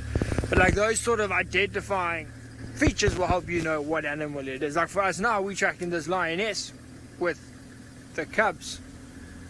And you know, you see a big track and you see two small tracks. You kind of know who it is. You know, she's the only lioness in the area that has cubs that sort of size. So you just know. But we managed to find that herd of impala that I believe were the ones alarm calling. And they were just up on our left here. There's a road there, that's where we were driving. There we go, just up the bank there, exactly where the OD is showing you. And look, they were looking at us, but I think they were looking down towards the river. We also got Rowan. He is on foot along the river, and he says that he has tracks on the bank.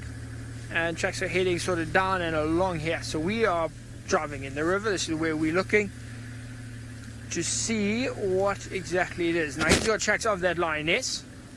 Up on the road there I had tracks of a leopard. It was heading the other direction, but it could be the leopard walked there, saw the impalas, impalas saw the leopard, and then it turned. And driving down the river like this, you can see when OD shone on the banks there, even on this bank, how thick it is, the vegetation there, how green it is. And you see OD spotted something down there in the distance. And it looks, let me just stop so you can see clearly. Ah, you see that, eh?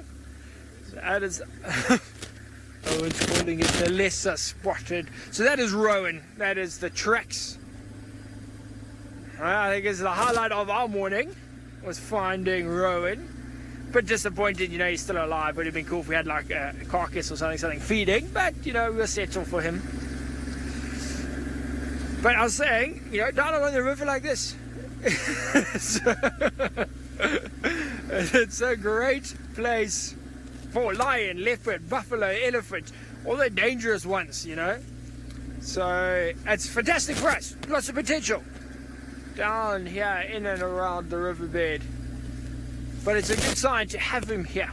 You know, yes, everyone's, oh, he's dead. No, he's not. So it's alive. It's a good sign he's alive. But it also means that's where the tracks are. And tracks in the riverbed, if you're walking, a lot easier to see than if you're driving like this now.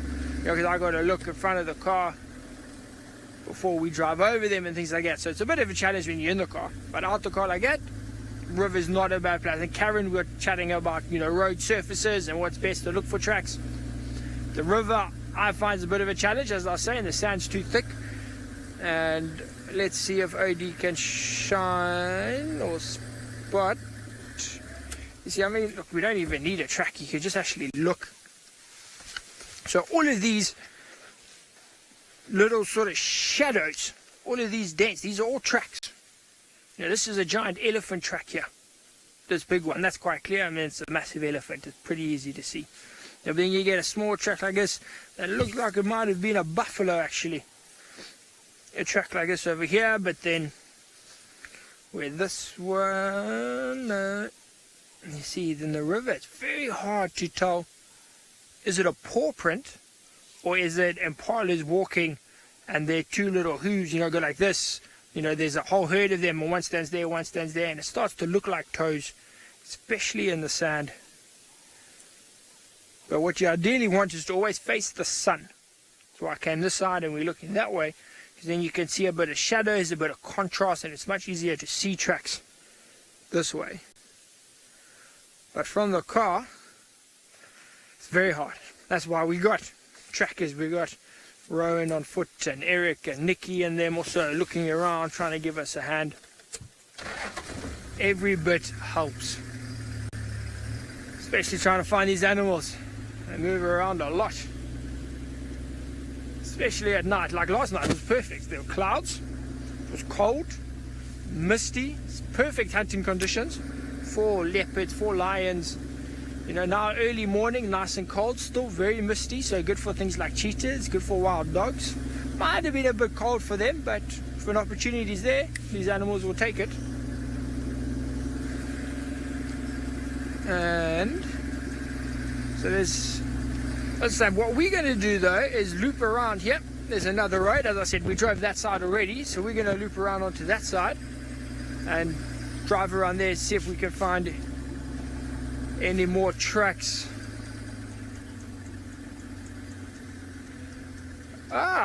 Okay, so while we're doing all of this, what we're going to do is send you across to Dylan, who had the best of it and just waited for the sun to come.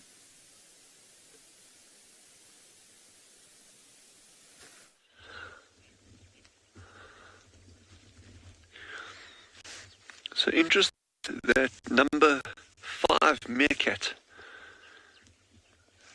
made a brief appearance where these ones are standing here, where Masadi and her other 3 are standing here, just inside that grass, about 10-15 yards from him.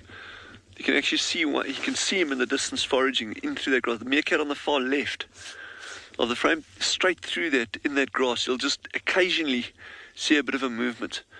So that's number 5 Meerkat. And what's really interesting, this is the Meerkat that arrived at Island Burrow System the day before that badger rocked up, and there was that whole debacle with the badger and missing pups and sub-adults and that kind of thing. So Genre and I, we're actually debating if we haven't been framing the badger unfairly, and maybe he had nothing to do with the disappearance of the pups. Maybe it's this one, and that's why Morsadi, you know, this alpha female, every time he approaches, she keeps chasing him off.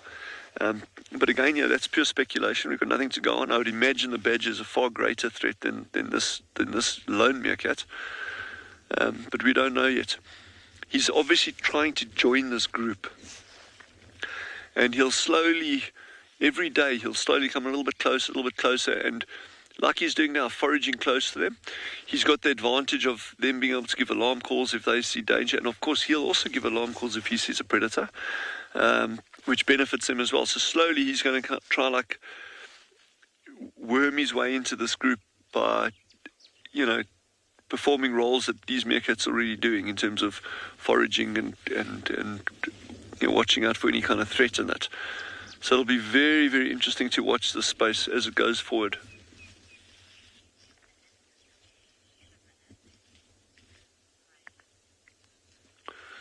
Kylie's just asked if animals here shiver when it's cold, and absolutely they do.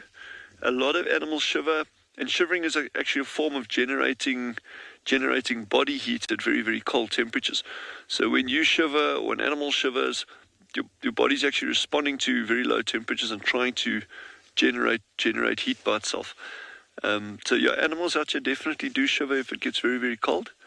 And yeah, they also, you know, their hair stands on end as well, and that tries to trap a layer. Well, it does. It actually traps a layer of heat, of body heat, close to the body surface. So there's a number of ways that animals can actually prevent heat loss, and as well with the meerkats, going underground is a very, very good way. Remember these burrows? You think, well, geez, they in deep shade underground. Surely they must be freezing cold. But remember the sand. Like as Yonder and I are sitting here, our butts are cold because the sand has been sitting in the cold evening air the whole night, so the sand itself is cold. But if you have to burrow down within 50 centimeters, approximately within 50 centimeters of the surface, once you're that depth, then the temperature is very constant underneath the ground, underneath the sand. So it's actually really, really interesting in terms of animal behavior. So they can use these burrows as regulating body temperature, whether they're too hot and they need to cool down a little bit, or if they're starting to get too cold and then need to stay at a constant temperature. So these burrows are very important. But yeah, to answer your question shortly, animals can shiver it is a way of generating heat, as well as the hair standing on end, going underground, or seeking shade. That can also help regulate it.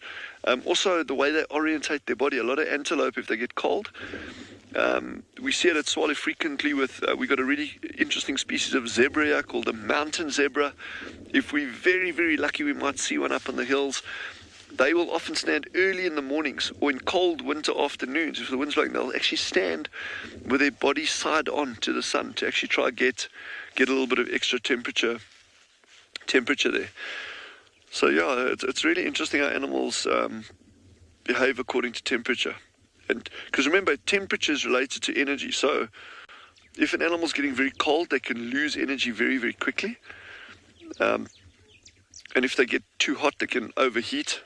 And that's obviously got its implications as well. So that whole heat transfer, energy transfer thing is very, very interesting. And it's also a lot more complex than you think, at first glance. And there's a lot of studies that have been done on heat transfer in animals, and but a lot of the studies are done on captive animals. There's not that much that's been done in wild environments. So that's a really interesting field to study, and with a lot of work still to be done. So they're moving closer and closer to where that one is. I can't see him now, but he's somewhere in the bush there. But yeah, they're moving closer and closer to him. So I think in the meantime, let's head over to Trish. And apparently she's shivering as well, like a meerkat on a cold winter's morning.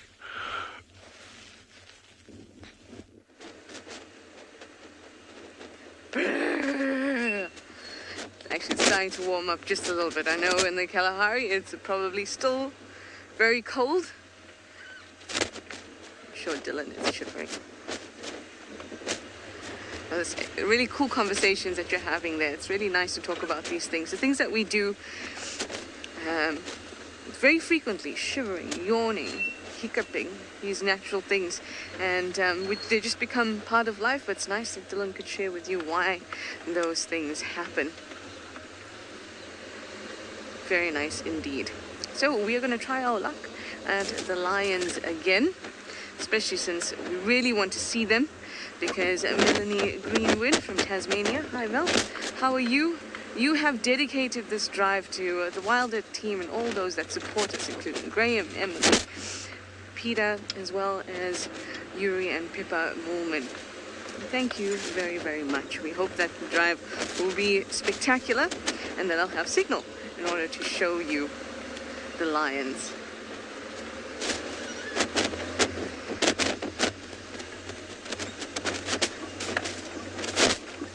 These leopard tracks are driving me crazy, and I'm not even working them, but I'm still seeing them all over the place.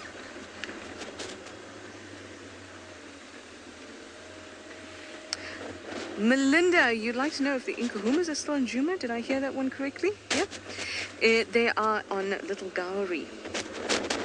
They still are on Little Gowrie. In fact, when I left them and had to come back, they were just west of the Mulwati in Little Gowrie. So that's where we're going to head back to now. But in fact, they're so close to the southern boundary that it is not unlikely that they will move. As for the buffalo carcass, they mapped that. It is done properly. I saw one of the, I couldn't identify which hyena it was, but it looks like it is. Sorry guys if I'm a little bit scratchy. Do I sound a bit not quite? Okay. Let me stop. Maybe that will help.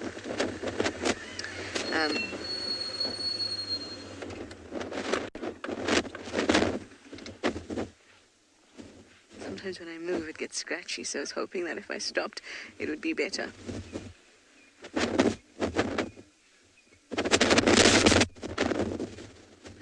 Okay, so I just have to stop and not do anything. Okay, well, I'll tell you about the hyena I saw. It looked like one of the youngsters. I'd say maybe one of June's or Pretty's cubs. Looked like one of the youngsters. But being a Little Gowrie, it could have been somebody I didn't know. and it ran for its life as it got chased by a lioness. I could hear it laughing from a while back. So hyenas will do that when they're nervous. It's not that they're happy or you told them a great joke, as I'd like to think, but it's because they get a little bit nervous, so they giggle, basically, or laugh. And spotted hyenas are known by that name, too. And I saw 9 cubs and 3 lionesses. Might have been 4, but they were walking quite a lot. So it was, so we had to move around as well, so I could have seen the same lioness. And then they just moved a little bit to the west of the Mulwati Junction. Or what normally when you go down that dip, we always look to the left into the Mulwati. For the first time I could actually look right and go right, so that was very, very cool. All right, I'm going to try and move again. Let's see how my mic does. Gloves off now. I mean serious business now. It's my gloves off.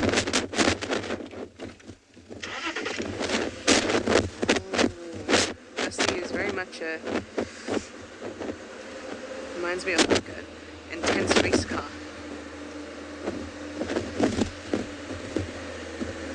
Oh no, I'm very sorry about my mic, guys.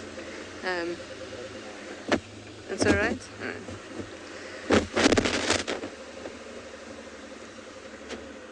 So Steve is still working the area for the leopards. But like I say, I keep getting distracted by seeing the tracks all over the place.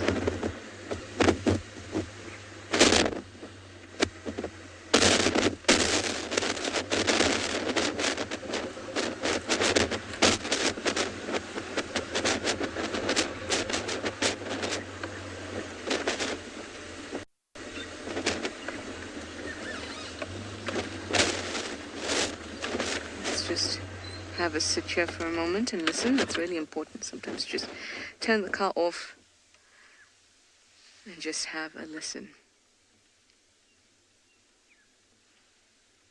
You can hear all kinds of things. It's not just about hearing how peaceful it is and how wonderful the birds sound, which is also very important, but stopping and listening can give you great clues about what's going on. Perhaps you hear an alarm call.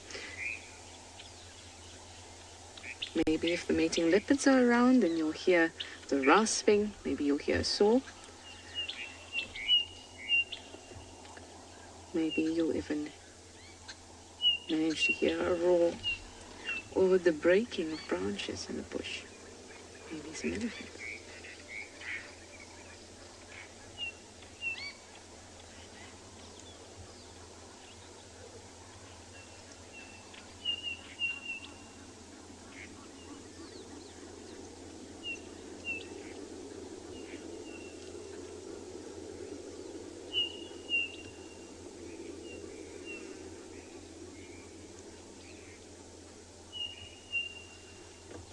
Nice and peaceful.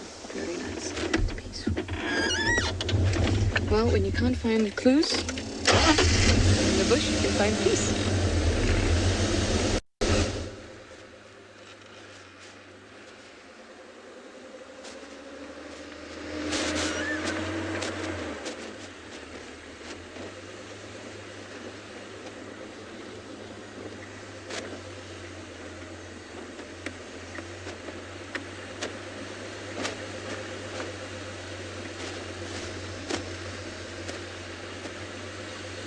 Things are getting quite dry. Last time I was here was about 3 weeks ago, and it was still looking pretty lush. So it is quite dry and beautiful still, very much so. It's a different kind of beauty. And I love seeing the leaves fall from trees. Stay for us, little wax balls.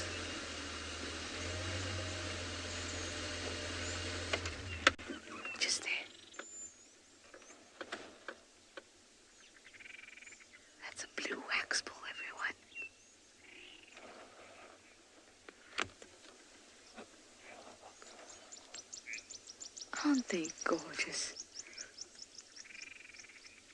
Oh, showing off for us as well. You look so healthy. It's one thing I love seeing when I come back from leave and you look at animals and they look so good and healthy. Like these wax bulls.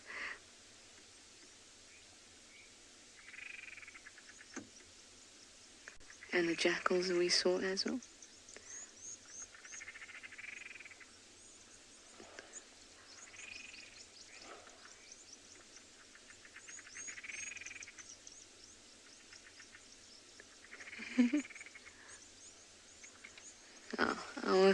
Our time with them is always fleeting, but it's pretty, right?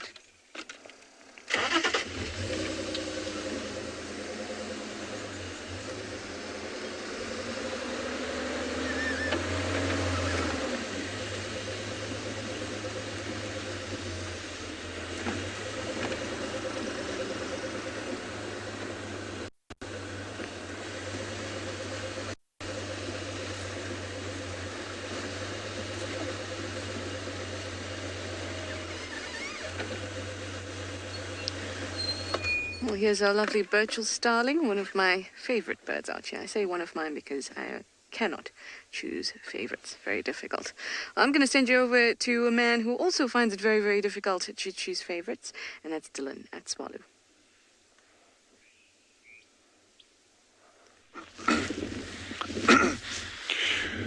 So we're just going handheld, yeah? So that number 5, Meerkat, has just came a bit closer. And then the whole group, can see them down there now, took off after him. So they started running after him, and now he's coming out on the left-hand side of the bush there, way down the bottom. So this is really interesting behavior.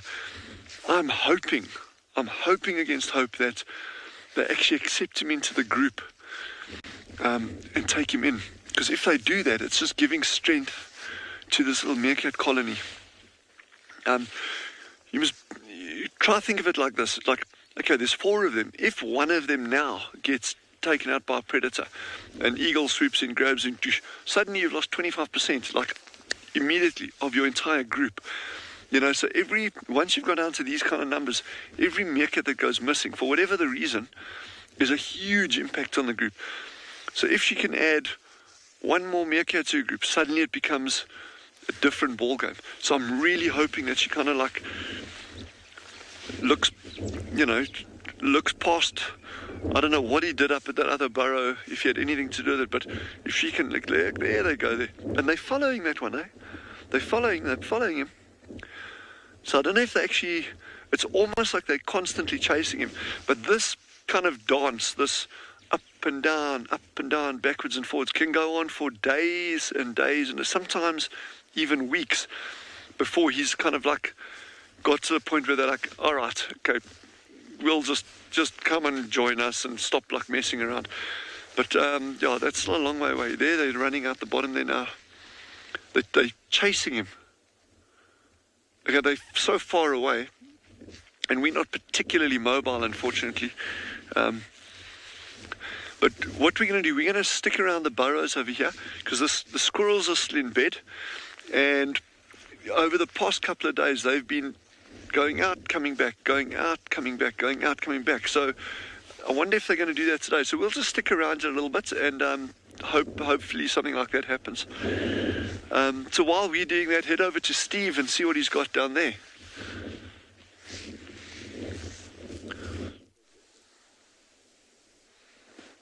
Thanks, Dylan. Well, welcome back, everybody. We are back in Djuma Private Game Reserve, and we found tracks of what I think is Thandi, beautiful female leopard cub, a leopard with a cub. Now, I just want to detail some things with you with regards to tracking right now, and we're going to see if we can follow these, but these tracks aren't as fresh as the male tracks we're following. You can have a look here. Here is the track in the sand. There's the toes. Can you see the size? The size there, smaller than the knife. But what's interesting about this is that just in front of it here is the track of another animal that some people could confuse with a leopard cub, but this is a civet. There's the toes, 1, 2, 3, 4, and the back pad, and the civet's going that way. But what's interesting, and we know civets work walk normally pretty much late at night. They can also work in the early morning. But this animal has done something quite revolting just over here. Okay, so Tandi's tracks walked straight up over here. And she's gone, everybody, and had a very nice typical cat poo. Now, one thing you need to have a look at quite closely here is this poo has been squashed and moved. Have a look how squashed it is over here. And over there, you can see it's a leopard poo by this pinch over here on the end of the scat. There's little bits of hair. See that little white hair over there? And normally this is in a sort of nugget form in one pile. But if you look over here, it's got marks over here. All the way there, there's hair marks over here. The civet has got, have you got here, BK? Sorry to jump around. Here are the civet's back feet. Here are his front feet. And he's gone and put his head down and body down and rolled in the scat, rolled in the leopard poo. Ugh. Just makes me quite ill. Just sitting here, quite ill. The civet's like, whoo, rolled in it and covered its face and like, you know, rolling. And now it smells like a leopard. So other animals are going to go, ooh, I'm not going to mess with you, civet. You smell like a leopard. Anyway, what a lovely odor. So now we know for a fact that Tani walked and the civet walked after. And down the road there was actually evidence of where the civet had walked on a track. I've never seen that before. I think that's quite incredible. We see leopards rolling in buffalo dung. Okay, that's okay. That smells quite eau de boeuf. But have you ever smelt leopard poo, everybody? It's not a pleasant sight. Not a pleasant smell, I mean. Okay, so let's just see what's going to happen here. Around the corner, there's an intersection, and I've already walked it, and tracks have gone straight. So, because it's in the sort of early evening, possibly middle evening, this is very likely Tandi going back to her cub. Tracks go straight here. I'm just going to have to see if we can find her. We'd love to be able to find her, of course. Knowing where she is and where she's stashing her cub is such an important sort of thing for us. Okay, still going there. And once again, civet tracks on top of her. Now, when Tristan found her the first time, she was in the drainage line over here with, in one of the old den sites that she's utilized. But now she's walking, she could have gone straight into the drainage line there, but she hasn't done. She's walking along this road, which kind of bends a little bit more. So she wouldn't have walked up the road and ignored the drainage to come back again. She would walk straight back to her cub. That's what they do. Leopards don't really jigger around. They go straight. They can often go away, far away and come back again, but the line is always pretty straight. Okay, there she goes, still.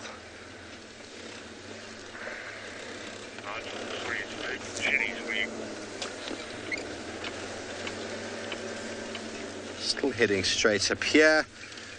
This is an area that Tlalamba was... Oh, there's some lovely food for her. You got them, BK? Now these nyalas are looking very relaxed. Very relaxed. Have you seen a female leopard? No, I can't say I have, they say. Beautiful females. Let me just go back slightly. Hello, gorgeous. Look at your big ears.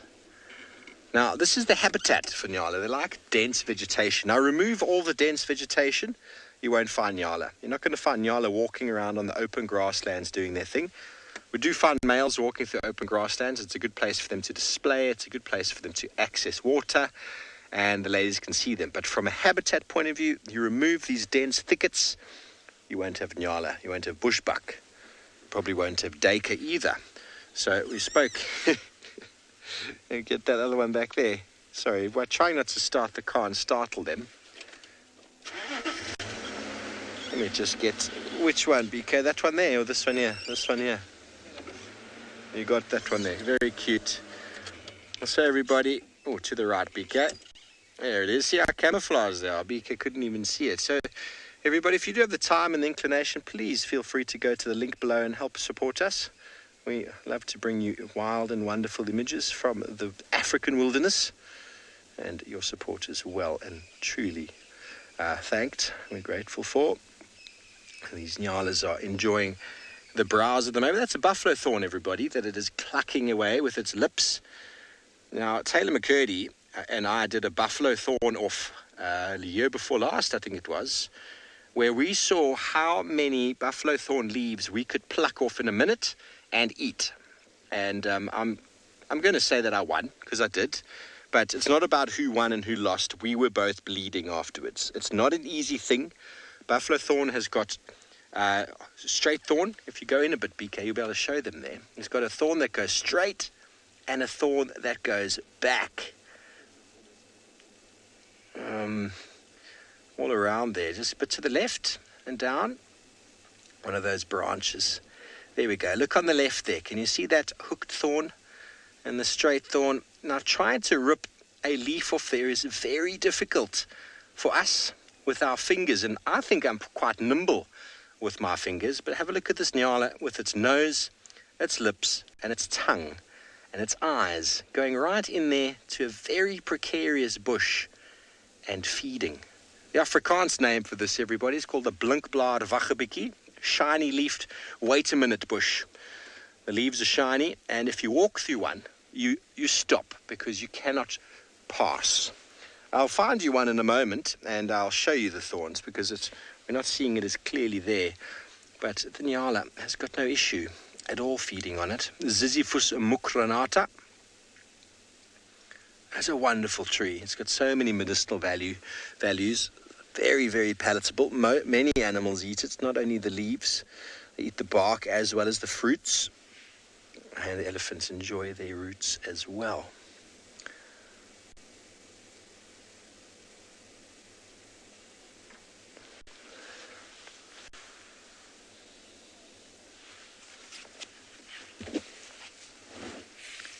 Glow, unfortunately, I don't know the folk tale about how the nyala got its stripes. I do enjoy those stories. They are very interesting. But I haven't heard it, I'm afraid. Have you heard it, BK? So, like leopard, the nyala's got, you see those spots on the face? Well, there were some spots. And the stripes on the body, but what's also important for the disruptive camouflage that they have is you see that little line of hair on the back. Now, what that line of hair does is it breaks up the outline. Have a look at a wildebeest or a buffalo or an animal that spends its time in the open, and a horse, for example, they've got a definite line along their back that stands out in contrast to the background, and it makes them quite easy to see. It's almost got a shine to it, the way the light reflects off it. But now the nyala with that line there on the back, the light doesn't reflect the same way. It doesn't give it an edge. It basically gives it a break-up. It breaks it up into the background, and that together with the stripes. BK is just going to zoom back slightly. Keep watching the space. Now come back, Beaks. Keep watching. All the way back. Let's see how it vanishes. Now it's moving now, so we can see it. But the purpose of the stripes and camouflage is the nyalas, when they don't want to be seen, they just stand still. And those very big ears is to hear, of course. And many times you can come across a herd of nyala like this, and you just wait, and suddenly there's 5, 6, 7 of them, when before you barely saw the first one. And there we go, gone. And that is how the camouflage works. It's perfect. And if you take it out of its habitat, it doesn't work. Hello, Pablo. Yes, male and nyalas have horns only. Generally, I mean, look at the thickets that we're in here. There's dense vegetation. Running around with horns on your head is a very difficult thing to do. So it's a disadvantage, actually. The strategy the females have for defense is to stand very still. And they can run a short distance and stand still again. They're not the most athletic of antelope. And the males use their horns for fighting. The females don't use them for defense or defense of the youngsters. Defense of the youngsters is camouflage. But then you find animals that are out in the open where there's grasslands and no trees and nothing to sort of keep them from moving forward or getting stuck. And then both male and female will have horns because the female uses the horns for protecting her youngsters against predators. So that's the general rule. Have a look at the animal. Do the male and female have horns? Yes. They are an open landscape specialist. The females do not have horns. They are a thicket-loving specialist who rely on concealment and camouflage. Oh, there's two leopards here. Two leopards here now.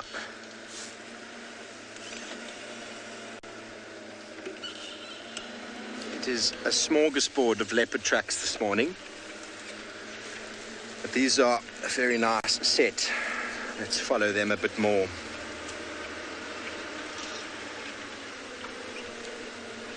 Okay, very good. Well, Trisha's signal is back up and she's got something special to show you.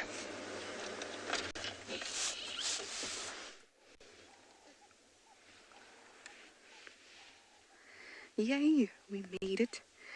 And luckily the lions didn't move too much. In fact, they're exactly where we had left them when we had signal issues. But we are back, and it's wonderful to show them to you, and it's also wonderful to see them with you. Hello, little one. There's one adult sitting with them here, and the rest of them are just over on the other side.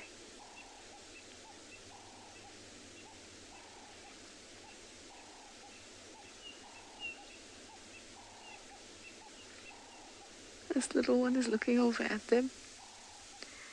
And most of them are lying down, so I'm not actually getting the opportunity to figure out who is who.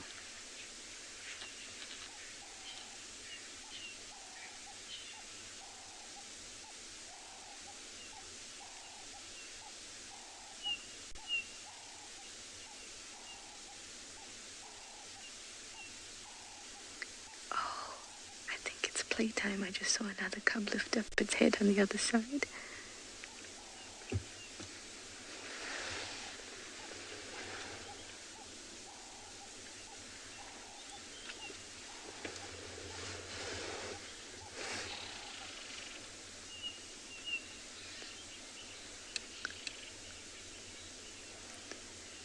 No, not interested in the playmate. It's so wonderful to see them all playing together and the way that they interact with each other. These cubs are making bonds for life. And you can certainly pick that up from the way that they play with each other. I guess just like all good siblings and cousins and other relatives of similar age, you've got to, fight a little bit, bite a little bit.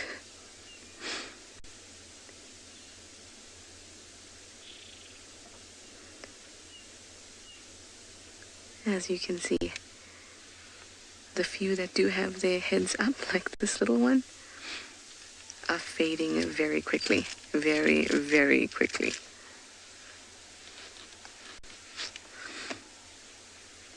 It's going to be a day of proper rest and relaxation. Full tummies.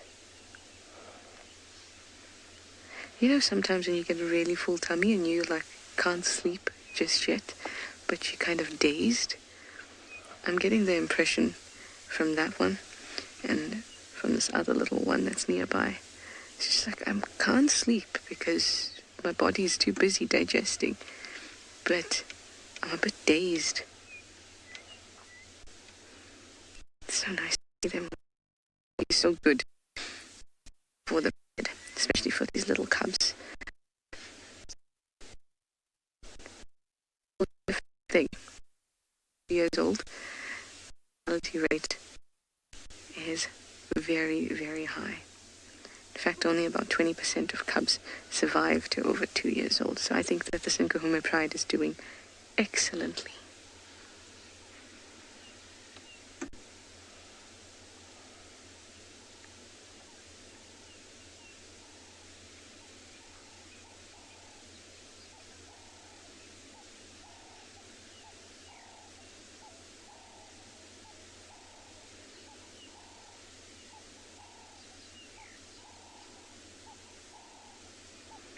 Of course, I'm sure we've talked about it quite a bit. A lot of the cubs do have bad patches of mange, but I think a good meal will definitely go a long way to help that. And I still have lots and lots of faith in the survival of all of these cubs. The fact that we've gotten so far is pretty impressive.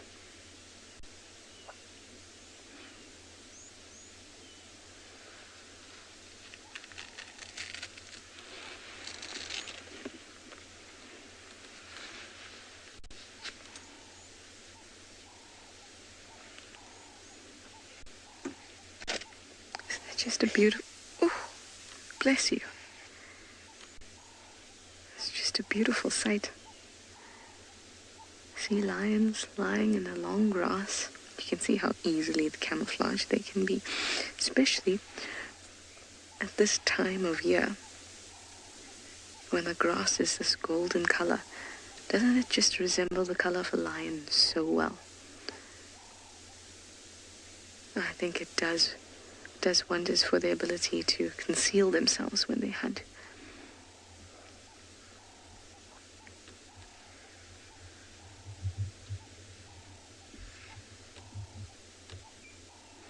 I think Ridge-Nose's cubs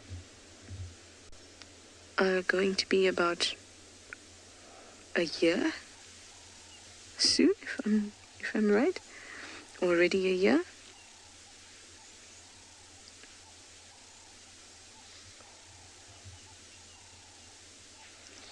Pablo, you'd like to know, how do lions get mange? Well, mange is essentially like what humans get. It's called scabies or similar, and it basically is a burrowing mite that gets into the skin and causes these itchy patches. It's also very contagious, just like with scabies in humans. So if one animal gets it, it's very likely to spread.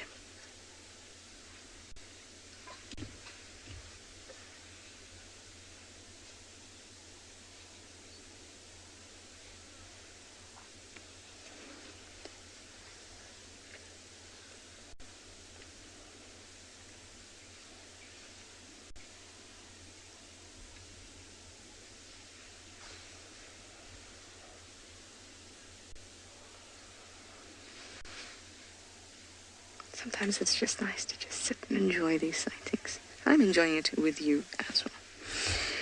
Anyway, I'm going to send you over to Tswalu now with a spider web. You know how I love spiders too.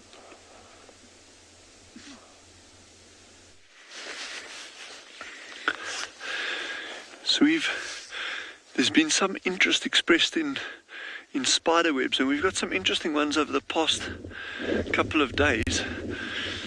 But Jandra and I have been walking around, and he actually found this gorgeous, and it's incredibly difficult for him to film it. So whatever you can see, they just appreciate it. This little orb weaver, you can see up and down.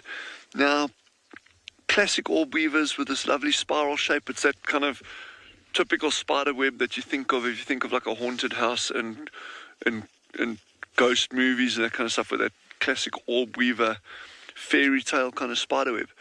And there's so many different species, thousands upon thousands of species. This individual here is probably 1 millimeter in length. It's that small.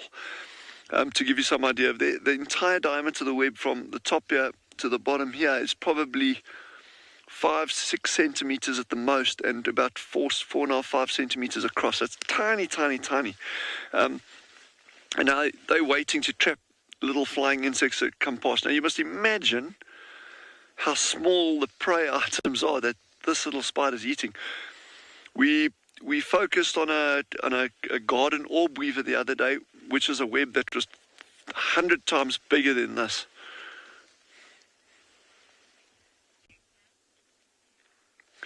So Lucia and Mateo have just asked, what is the strongest spider web? Okay, I don't know the answer to that generally, but what I can say is on Tswalu, I would say the strongest spider web we have is called a garden orb weaver.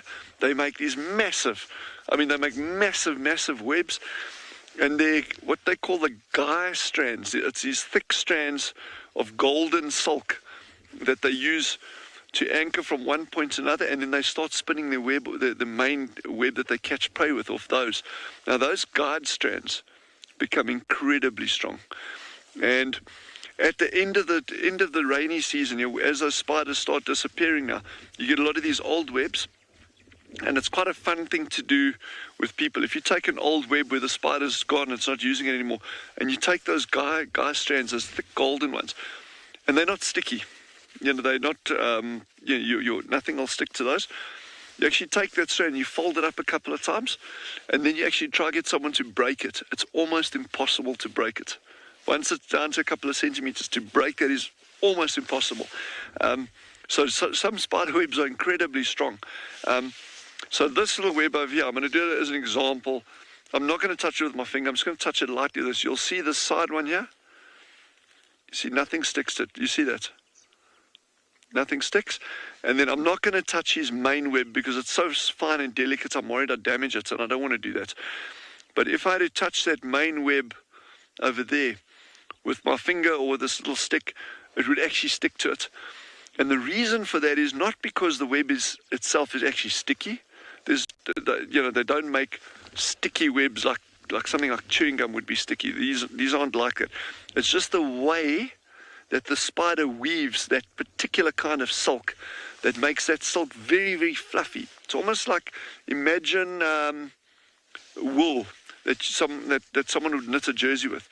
And if your hands are very rough like mine are, like dinosaur skin, your hands kind of like stick to that, or cotton wool. That's what this part of the web is made from. But then these other strands here, these long ones, are actually very, very smooth silk, and that prevents things getting stuck on there. So spiders can spin lots of different kinds of silk, tons of different kinds. You get really fun spiders. Unfortunately, we don't have them at Tswalu, called a bolus spider. They actually don't even make a web, but they'll sit on a branch and they make a little short piece of silk like that. But on the end of that, they've got this ball of very, very fluffy silk that sits on, and they actually spin that around with one of their front legs as a bolus. So that a bolus means a ball, and they spin that around, and that can actually ensnare little flying insects that come past it. If it hits one of them, they get stuck on it, and then the spider reels them in and grab it. You even get ones in South Africa called spitting spiders. They actually don't make webs at all, and they just walk around and they actually spit on their prey to catch them. And then you've got the buck spur spiders, like ones that we've seen in Tswalu. If I see an example somewhere, I'll show you. They make this beautiful tunnel, and then the silk is actually like a bilobe thing on the top. Genre and I are actually talking about it. It's actually got 4 little lobes, but outward appearance, it just looks like 2, looks like an antelope spur, and very well covered with sand. So you barely even see that, except for this little shape in the ground. An insect walks past, and then the little female grabs out, she hangs upside down underneath it and just pulls them in like that. So spiderweb silk has got so many different ways of being made and so many different purposes. Even the spiders that burrow, like baboon spiders and that, they'll often just line that chamber that they make underground with silk so it doesn't collapse. So there's a structural design on spiderwebs. So spiderwebs, when you think of them traditionally, they're used for catching insects. That's just one kind of silk that spiders make. But spiderwebs are so cool and so important. So, I mean, spiders, not the spiderweb, just everything about spiders. And they're just amazing animals. But I think let's head over to our colleagues in the Lowveld. I think they got some really interesting stuff going on down there as well.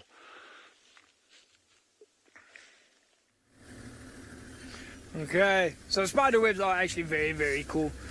We also got, I heard you was talking about some burrowing spiders. We got a baboon spider that also lives in the ground in these holes about this wide. And they go very, very, very deep. See if we can find you one. But I just want to give you an update, sort of what we've been doing and what we're going to do. So if we look here at our map, I think if I hold it that far, Eddie, you good?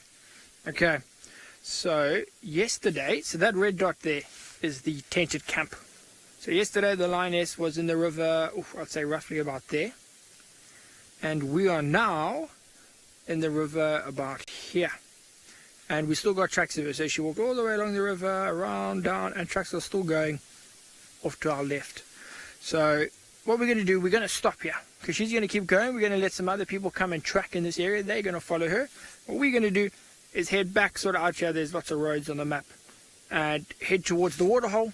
Have a look there. It's warming up very nicely now. So I want to see if maybe there's some elephants, some hippos, maybe some giraffe coming down to drink at the Waterhole.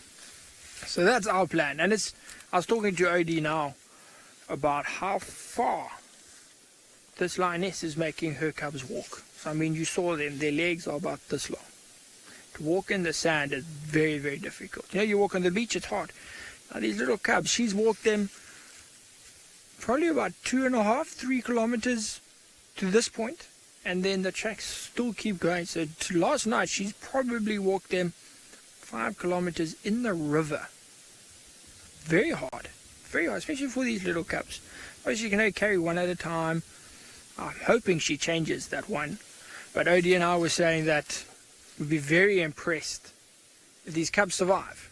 They are going to be just big, muscular. They're going to have massive, like, forearm calves. Just going to be huge animals, which I suppose is a good thing. It is a good thing for them. Means they, got a much better chance of survival. The bigger you are when you're a lion, the better. So it would be very, very good for us. They did. What is that? No, that is just the sun. Don't worry. Wait. So it's been a bit of a quiet morning, but there's a lot of potential. We got tracks here, we got tracks there. The other team, they're following tracks. So the potential's all there. We just need to narrow it down. What I was hoping for was snakes. Because it's been so cold these last couple of days. This morning, very, very cold. Where now, you can see the sun has heated up a lot. So this is when you'll see snakes. Things like the puff adders, maybe even the pythons, maybe a black mamba, come out to just soaking in the sun, trying to warm up, being cold-blooded. They want to get nice and warm. So I've been looking on the road unsuccessfully. Nothing yet. But we're heading into some good areas for them in terms of sort of grassy sections on the road where they will lie in the middle and still get some protection from the snake eagles, leopards, that sort of thing, but be able to bask. So that is my hope. A couple of weeks ago we saw a puff adder on this very road. Actually, that's the thing. I mean, I know we were looking for spider webs earlier, and I think they had some at Tswalu Kalahari now. But a lot of those smaller things now in the winter are disappearing. The snakes, the spiders, the chameleons, the bush babies. They're all, going in and hiding for the cold. So you lose out on a lot of those very cool smaller things now. But you get some beautiful colors as autumn comes in, winter comes in rather, and all the leaves change, reds, orange, yellows, browns. There's a sleeping impala, so obviously no lions in this area. Now that it's getting hot, you're going to see where Odie and I, where we're looking, a lot more in the shade.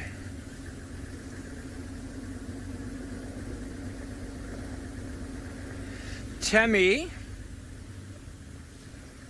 wants to know, have we ever found snakes warming themselves in the vehicles? Tammy, no, I have never seen that.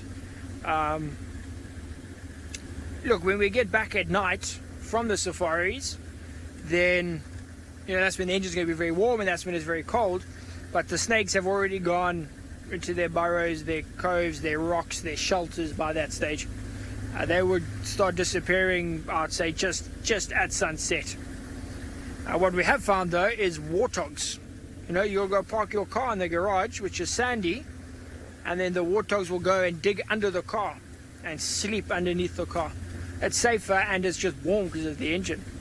So I've seen warthogs do it, but never snakes, Tammy. Not at Ngala, at least. I've seen videos of snakes inside the engine of a vehicle before on YouTube, but never myself. Never myself. I heard they had a couple puff adders at Djuma. When was that, like a week ago, 10 days ago?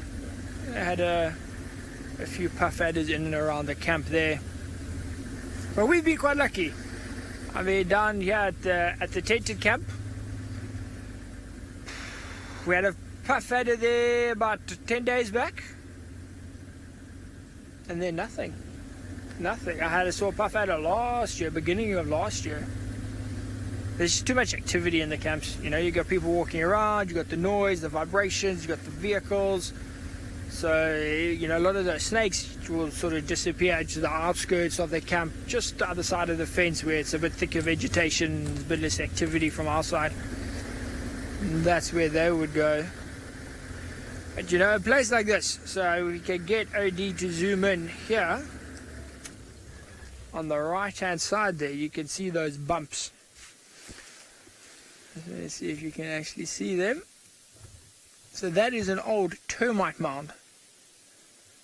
Those bumps over there is an old termite mound that is abandoned now. So the termites don't live inside here anymore. It's just a big hole. Now it's very deep. I mean, it's very, very deep. You see how long my stick is? And the stick, there we go. So this far down, all of that is down in this hole. So inside here, there's another one over here. That's a bit smaller though. I'm not going to stick my stick in there. Another one here. And all of these now will have snakes, scorpions, spiders. Not mongoose, not in these ones. There's bigger ones that you'll find, sort of mongoose and that sort of thing. But that's why I put my stick in there and not my hand in there. Because there's probably all sorts of little critters living inside those old mounds. And it's very important to, while you're driving, to look at places, at termite mounds like that. The one Mozambican spitting cobra I've seen was sticking his head out of a termite mound like that, one of those abandoned ones. But luckily not today. So while we carry on our search, head towards that waterhole, what we're going to do is send you back across to, I think, Tswalu Kalahari, where they have some more spiders.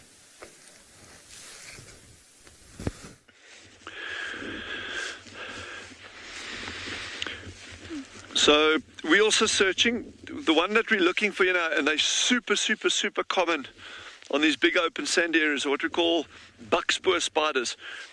We've seen a number of them over the past week. So we should, I mean, like, they are actually an abundant species, not even a common species here. So there was an old web just a little bit further down that we saw. Oh, here was one, yeah. There was an old web further down that's actually broken. So there's another nice example here. In fact, a particularly good example. So they make this kind of bilobed web. There's actually 4 little parts to it, but what you see on the surface looks like that. And the reason it's called a buckspoor is classic. If you make that kind of imprint, it vaguely looks like an antelope or a buck. But yeah. So what we do over here, so underneath here there's a little tunnel, okay, and then she spins this web on top. So she makes a tunnel, spins this web on top, it gets totally covered with sand, which is its camouflage, and then you've got this lip around the edges. So she hides underneath there waiting for any little creature to come along, and sometimes this works, sometimes it doesn't. You may have seen this before, but let's just see if it actually works again. And sometimes she actually comes running out, but depending, who knows, she might. Oh, there you go, look at that. So she's now come out to investigate what's going on here. Look at that. So this is called a buckspoor spider. Very, very pretty little things. No, she's not. No, she says, no, that's not the real thing. So, but you see how effective that is. Super well camouflaged. And that's not so insects can't see it, because insects won't see it. Ooh. So Adrian has asked, how do spiders get from one bush to another? And Adrian, never mind from one bush to another. Spiders can move off mainland, off continents to islands even, crossing hundreds of kilometers of ocean sometimes. They can cross continents. So going from one bush to the other is actually the easy part for it. Obviously they can walk. They can climb down and walk. But the other classic technique that spiders use for dispersing is what's known as ballooning. So when these little spiders hatch, they'll climb up to a high point on a bush or a tree or a piece of grass or even just on bare sand, and then they let out a long piece of silk. And that silk goes and goes and goes and goes and goes, and eventually the wind picks it up and just starts moving that spider away. And using that, spiders, they can travel literally hundreds of kilometers, but more often it's going from bush to bush to bush. They obviously cannot control where they go, so some spiders might end up in the ideal place, but other spiders might end up landing in a dam or a river or the sea, where they'll just die. But it's a wonderful way of dispersal. And at certain times of the year, kind of when we're still in summer at Tswalu, you won't see it so often now. If the light is just right, and you're looking at a particular angle at the light, you actually just see thousands upon thousands upon thousands of these strands of silk. And many of those are young spiders that are actually starting to balloon and disperse like that. So they're really sort of at the mercy of the direction of the wind. But it's a beautiful thing to see, and it's a very clever way of actually dispersing. But like I say, you get others that'll just, okay, I'm going to amble off and, I'll start spinning a web over here. There's not a lot of need to travel far. But they're just amazing little animals. So let's leave this little lady and I hope she has some good hunting today. And I hope she doesn't get hunted herself, because there's things that'll dig her up and eat her as well. So people want to know if I have a favorite spider. Can I include all spiders in that as being my favorite? Because pretty much they are like all my favorites. I have so many favorites. Everything's my favorite. Yeah, I might have some least favorite ones, but everything out in nature is my favorite. There's nothing, I don't have a favorite. Everything is my favorite. I just love it all. So, and, there's just so much to learn. And it's just observation. You're sitting quietly, just watching, watching stuff. I'm just looking at this little patch of ground over here. Talk about dispersal. Have a look at this little grass seed. There's a tiny little grass seed.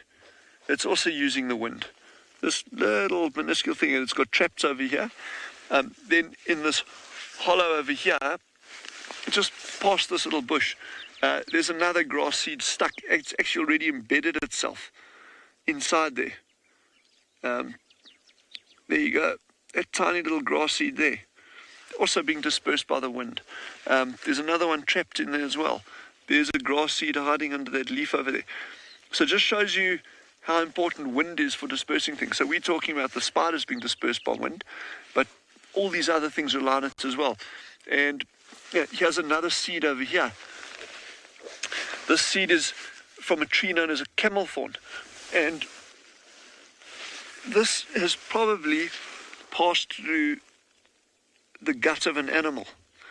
And it passes through the gut, lays on here. If it was really lucky, here we go. This is cool. Okay, so there's that seed. Here's an animal dropping over here. Okay, an old one. It's very, very dry. There's a dried piece of a seed lying next to it. Okay, but inside this animal dropping, there you can actually see a seed that's actually been eaten at some point. This is a very, very old, this is probably from kudu, a big antelope with those spiral horns that we get here, but this is very old, it's very dry. Termites have been eating the outside. But if you break it open, there you go, there's the acacia seed. Look at that. So it just shows, we're talking about, how diverse nature is, and you can go from, and this area that we're looking at here is like probably 50 centimeters by 50 centimeters, and just seeing what's going on in here. In terms of species, there's at least, let's say the spider, there's, in terms of plants, 1, 2, 3, 4, 5 different species of plants growing here. That's excluding all the little seeds, including seeds from trees. So, there's always a huge amount of life. So when you look at a piece of ground initially, don't just say, well, there's nothing there. There's a lot there. And I would be very willing to bet if you had to sit here with a magnifying glass, my magnifying glass is actually missing in action at the moment, so I must try to locate another one at some point. But if you had to sit here with a magnifying glass and start looking very, very carefully at this immediate area, it would actually blow your mind what occurs in these areas, in a bare area like this.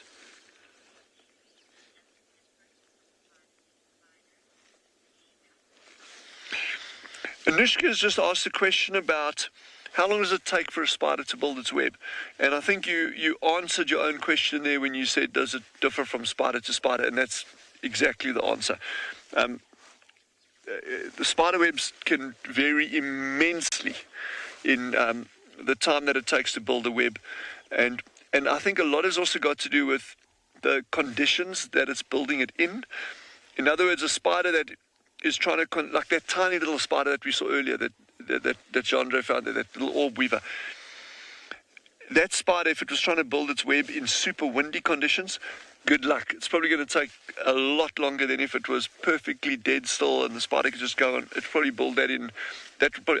I've watched spiders take 4 or 5 hours to construct a web. In fact, it's a really fun thing that I like doing here with people. Oh, okay, sorry, I'm going to come back to this insect now. But anyway, I've just seen another cool insect, but I'll show you now. Fun thing that I like doing with people is we get these bark spiders here. It's also an orb weaver, but they normally dismantle. They eat their whole web at sunrise because it saves energy, because it's a protein. Spider webs are protein, and then it goes and hides on a branch, and they are almost impossible to find unless they're moving. And then just before sunset, before sunset, then they come out and they start making these beautiful orb webs, and that's a really fun thing to watch, because if you can locate one. And before it wraps up its nest for the day, when it does it, you can actually see, okay, it's gone and sat there, it's hiding away for the day. And then if you go back there that afternoon, you can actually watch and you can time how long it takes. But the time that it takes for spiders to build the webs really is species dependent. The size of the spider, the substrate that it's on, the environmental conditions. Is it very windy or is it dead calm? So yeah, that's a very tough one. Anyway, while we were talking about spiders, now this tiny little insect came walking along. And I can't even find it anymore.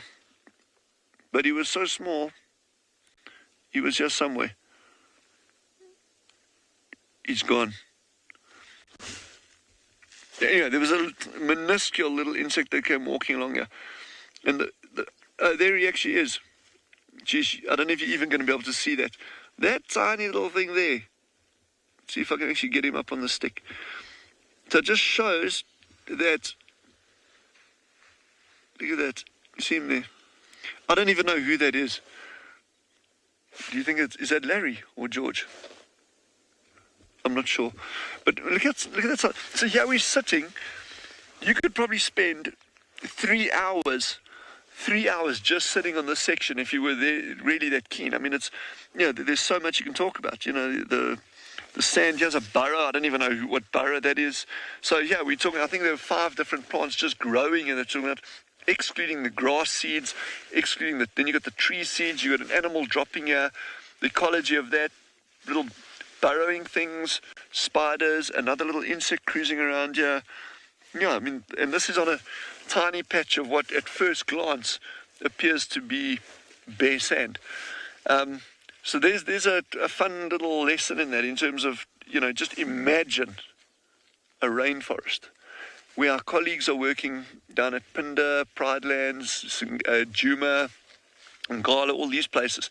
Just think of the diversity in these areas. And here we're sitting in a patch of sand, and we've got this. imagine what it's like elsewhere. But I think head it back over to Steve and let them continue on that side. And we'll keep looking at things here.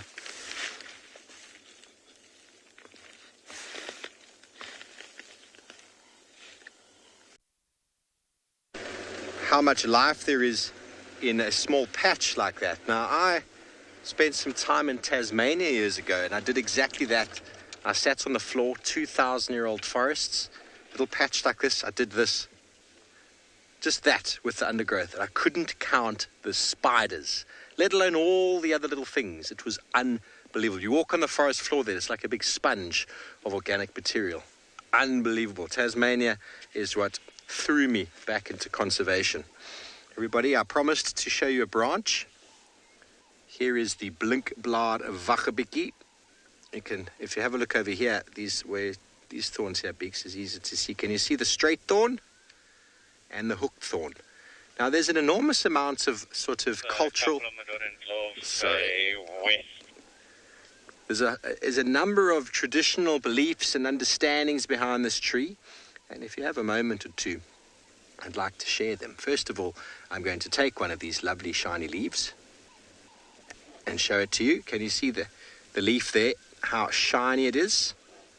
There are 3 veins in the middle, 3 main veins, and it tapers off at the end. Shiny both sides. Okay, now this leaf is very edible, and I'm going to eat it. It is a substitute for spinach. Very nice. It's not as nice now as it was a few months ago, but still very, very good. Now, cultural beliefs. The Shangaan people, the local tribes here, believe that these thorns have got the hooked thorn because you're always looking backwards to your ancestors, and the forward thorn, you're always looking to the future, which is very, very interesting.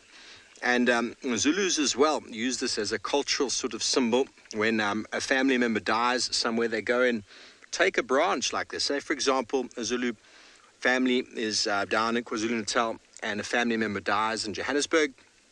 They'll take a branch from where they live, a branch just like this. They'll take it all the way up to Johannesburg, to where the person died, and they'll take this branch and they'll actually physically try and catch the spirit of their fallen family member with the thorn, and then they'll book a seat on the bus or the taxi, whatever it is, all the way home, and they'll take the spirit with the body in tow as well, and they will place this branch on the grave where the person is then buried, and they then believe that that has brought the spirit home.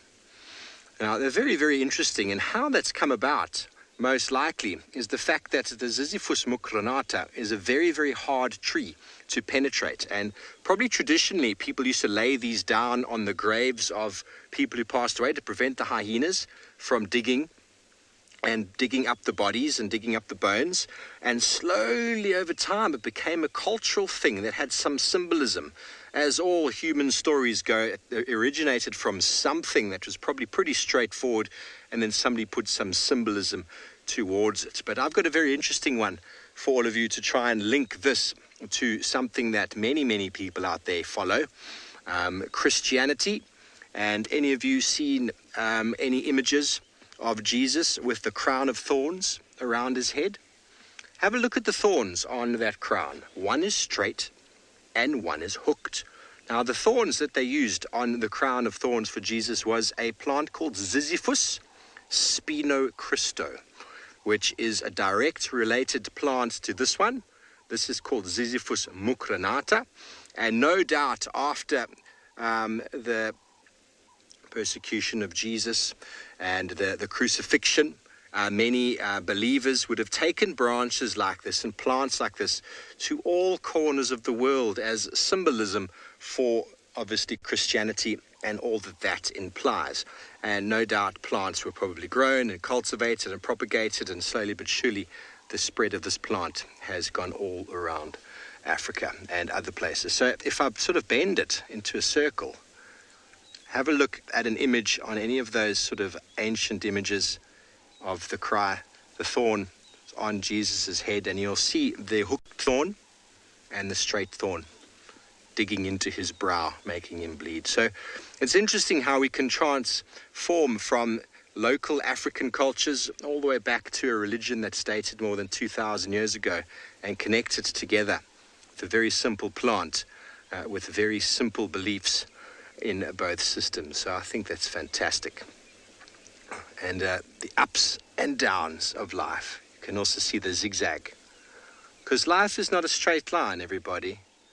Life keeps going. Okay, well, Dylan is not in the forests of Tasmania where life is abundant. He's finding abundant life in the Kalahari.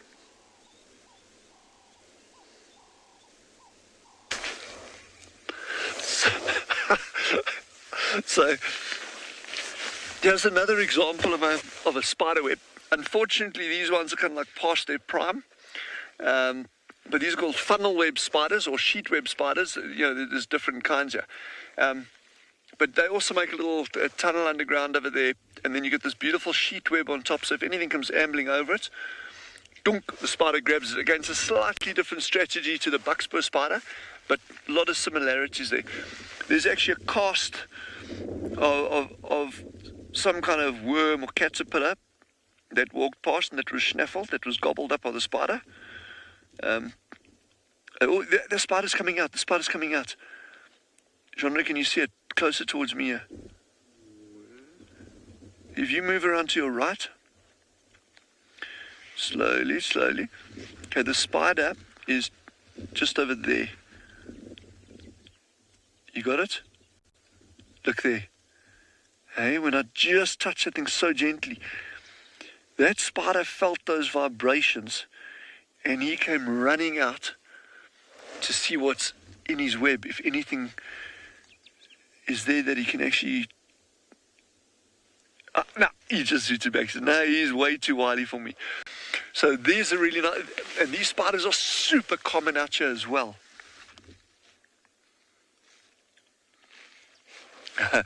And that's a good question as well. Do spiders ever get caught in their own webs? And I've never personally seen it. Again, I'm not saying it can't happen, but if you think of the evolutionary benefits of having a web that you make would be, well, it's designed to either hide you,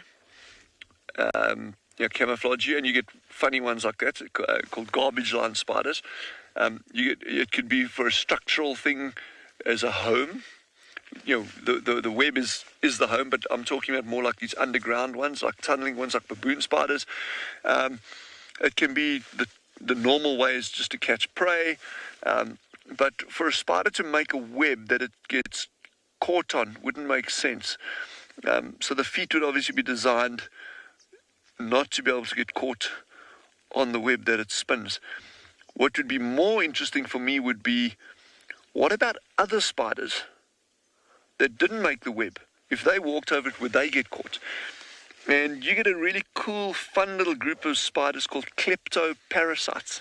Okay, so as the name implies, like a kleptomaniac, someone that loves stealing or keeps stealing stuff, they can't help themselves. A kleptoparasitic spider would come along and he would just take up residence in another spider's web. So, cool, I don't feel like spinning my own web, I'm just going to stay here. And what he does, he actually either feeds off the remnants of of things that have been caught by the existing spider, or he can actually catch other little things that land in that web as well. And normally those kleptoparasite spiders are tiny, tiny, tiny, tiny, tiny. And there's some really fun examples in South Africa. I've never seen them on Tswalu, but they may be here. But yeah, so I don't think spiders would get caught in their own web. I think that would be unlikely. But again, not impossible. So we just kind of looking around at this little... There's so many things to see in such a small area, but it'll take a little bit of time. But there's so much change, like the plants, the animal, the bird droppings there. There's armored ground crickets. Genre, my favorite animal there. There's little armored ground cricket droppings there. Acacia leaves blowing in. There's dead grass. There's these growing ones here. Okay, they're passing over the Jasikias. You got the spider over here. This is actually a kind of sedge. This little one over here, it's actually not a grass, it's a sedge. So that means this area probably gets a little bit waterlogged, not badly, but waterlogged enough that these little sedges can actually grow here in the rainy season, and then all these other little animal tracks in that as well. There's another funny little thing dangling on a spider web there. I don't even know what that is. There's a lot going on here. But in the meantime, while we ponder what goes on in a 30 centimeter square area, head back down to Sean and see what cool things he's got on that side.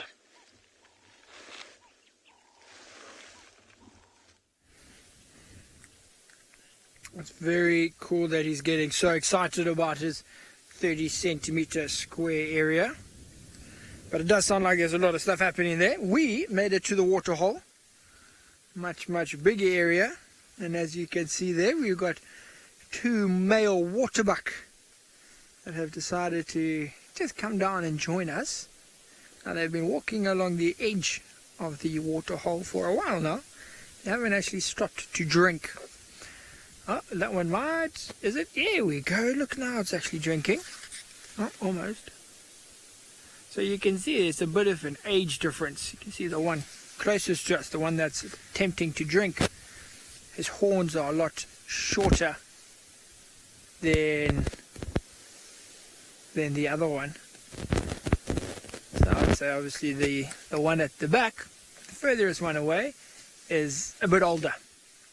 Very beautiful animals, waterbuck. Sorry, I'm just trying to take off my jacket here. It's very hot. Yeah, very beautiful animals. They got very nice horns.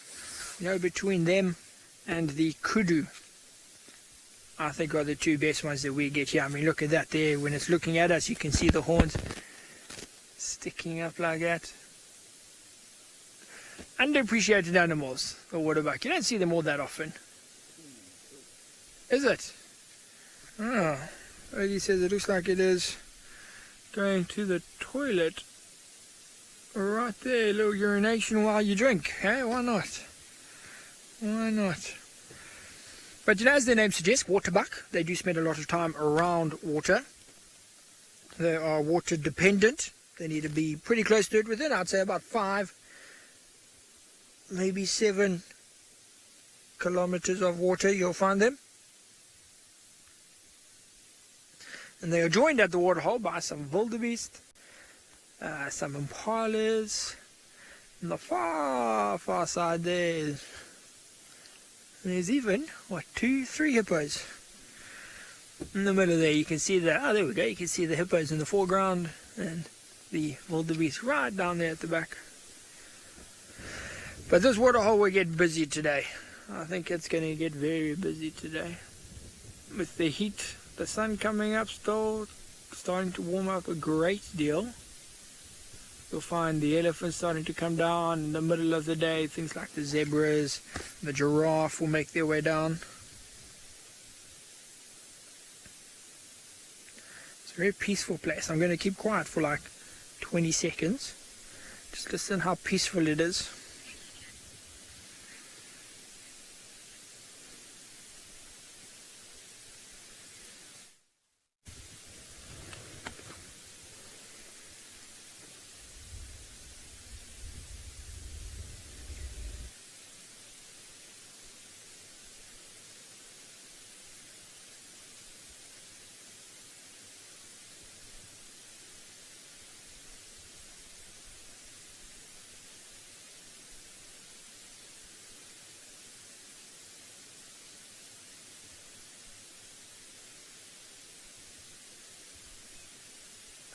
So it's actually so amazing that you can have an area like this.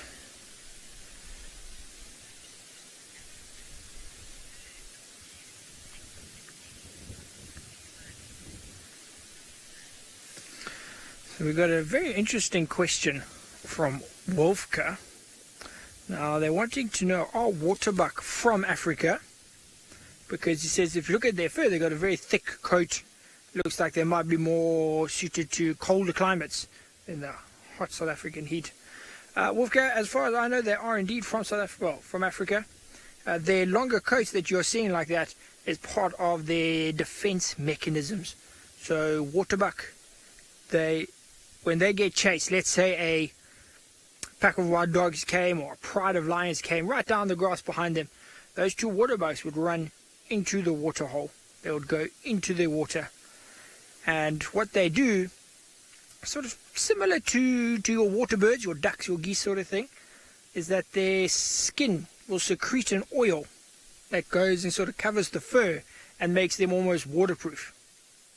So that longer fur helps them retain that oil, helps them be more waterproof, so they can go into the water and they can stand in the water for a much, much longer time than, say, something like an impala or a kudu. Now, kudu and impala, they're much, much shorter hair, much, much finer hair. They go into the water, they spend too long in the water, and it's actually very, very bad for their skin, very bad for their fur. Where these water bugs, with their longer coats, with that oil, it all mixes really, really well, so they can come into the water and form that layer of protection from their skin, and meaning they can evade the predator for a lot longer by standing in the water. So although I'm sure they do get hot in this African heat, during the winter months they're probably at the perfect temperature. Like this morning they were fine, we were bundled up in blankets and everything, they were fine. So temperature wise, I think the longer fur, not that much of a big deal for them. They'd much rather have that and be able to evade into the water than have short fur. It's just one of their adaptations that they have to survive here. Every animal's got a different quirk to him that will help him sort of adapt, survive, manage in an area like this. And their one just happens to come along with long fur, long hair, long coats, which is perfectly fine. And that's what makes them so different. I was saying that they're a little bit underappreciated, and their uniqueness out here compared to the other antelopes is one of those things that make them so awesome to see. That the little white ring that you can see on the backside, very indicative. Yeah, it's a very identifying feature on a water buck, is that ring. As soon as you see that, you know exactly what it is. Look at that. See how they're both facing different directions. One's listening to the right, one's listening to the left, helping each other. The one on the right actually looks quite regal with the sun lighting up its beard and its sort of neck hair. It's looking very, very beautiful. I saw one of my first little families of waterbuck about a month ago. It was a mother with one little baby, and it was the cutest little thing. Had all of that fur on it. Looked very puffy like a baby giraffe. And very, very cute.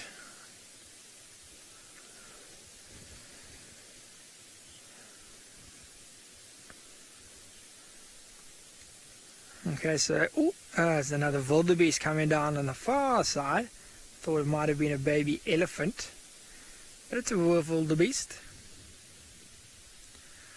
What I want to COD is just here, very close to us on this side of the waterhole. You can see all of these little.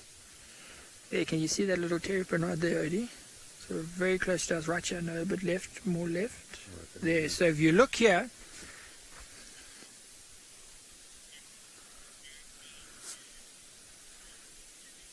So we've got a question from Colourful Palette. Colourful Palette, this dam, the wall that we are currently sitting on is man-made, but the water is all naturally filled. So there you go, you can see the wall off in front of us. So this wall is man-made many years ago, but it's naturally filled. We do not pump this waterhole in any way. We do not add any water to it. This all happened in our rainy season from about end of November last year all the way through to, it's quite a long one, about March I think our last rains were. So it's all naturally filled. But you saw there, just before I answered that question, OD had zoomed in on a terrapin, one of the smaller sort of amphibians that live around here. Beautiful animals. You hardly ever see all of them, just their heads in the water. But he went under. See, hippo is starting to go under. That wildebeest is drinking. But it looks like everyone is starting to disappear for the morning. And I think we are going to be doing the same thing. It's been wonderful to have you all along with us. And I hope you enjoyed learning about the spiders and the termite mounds and the lions. But we will be seeing you all again this afternoon.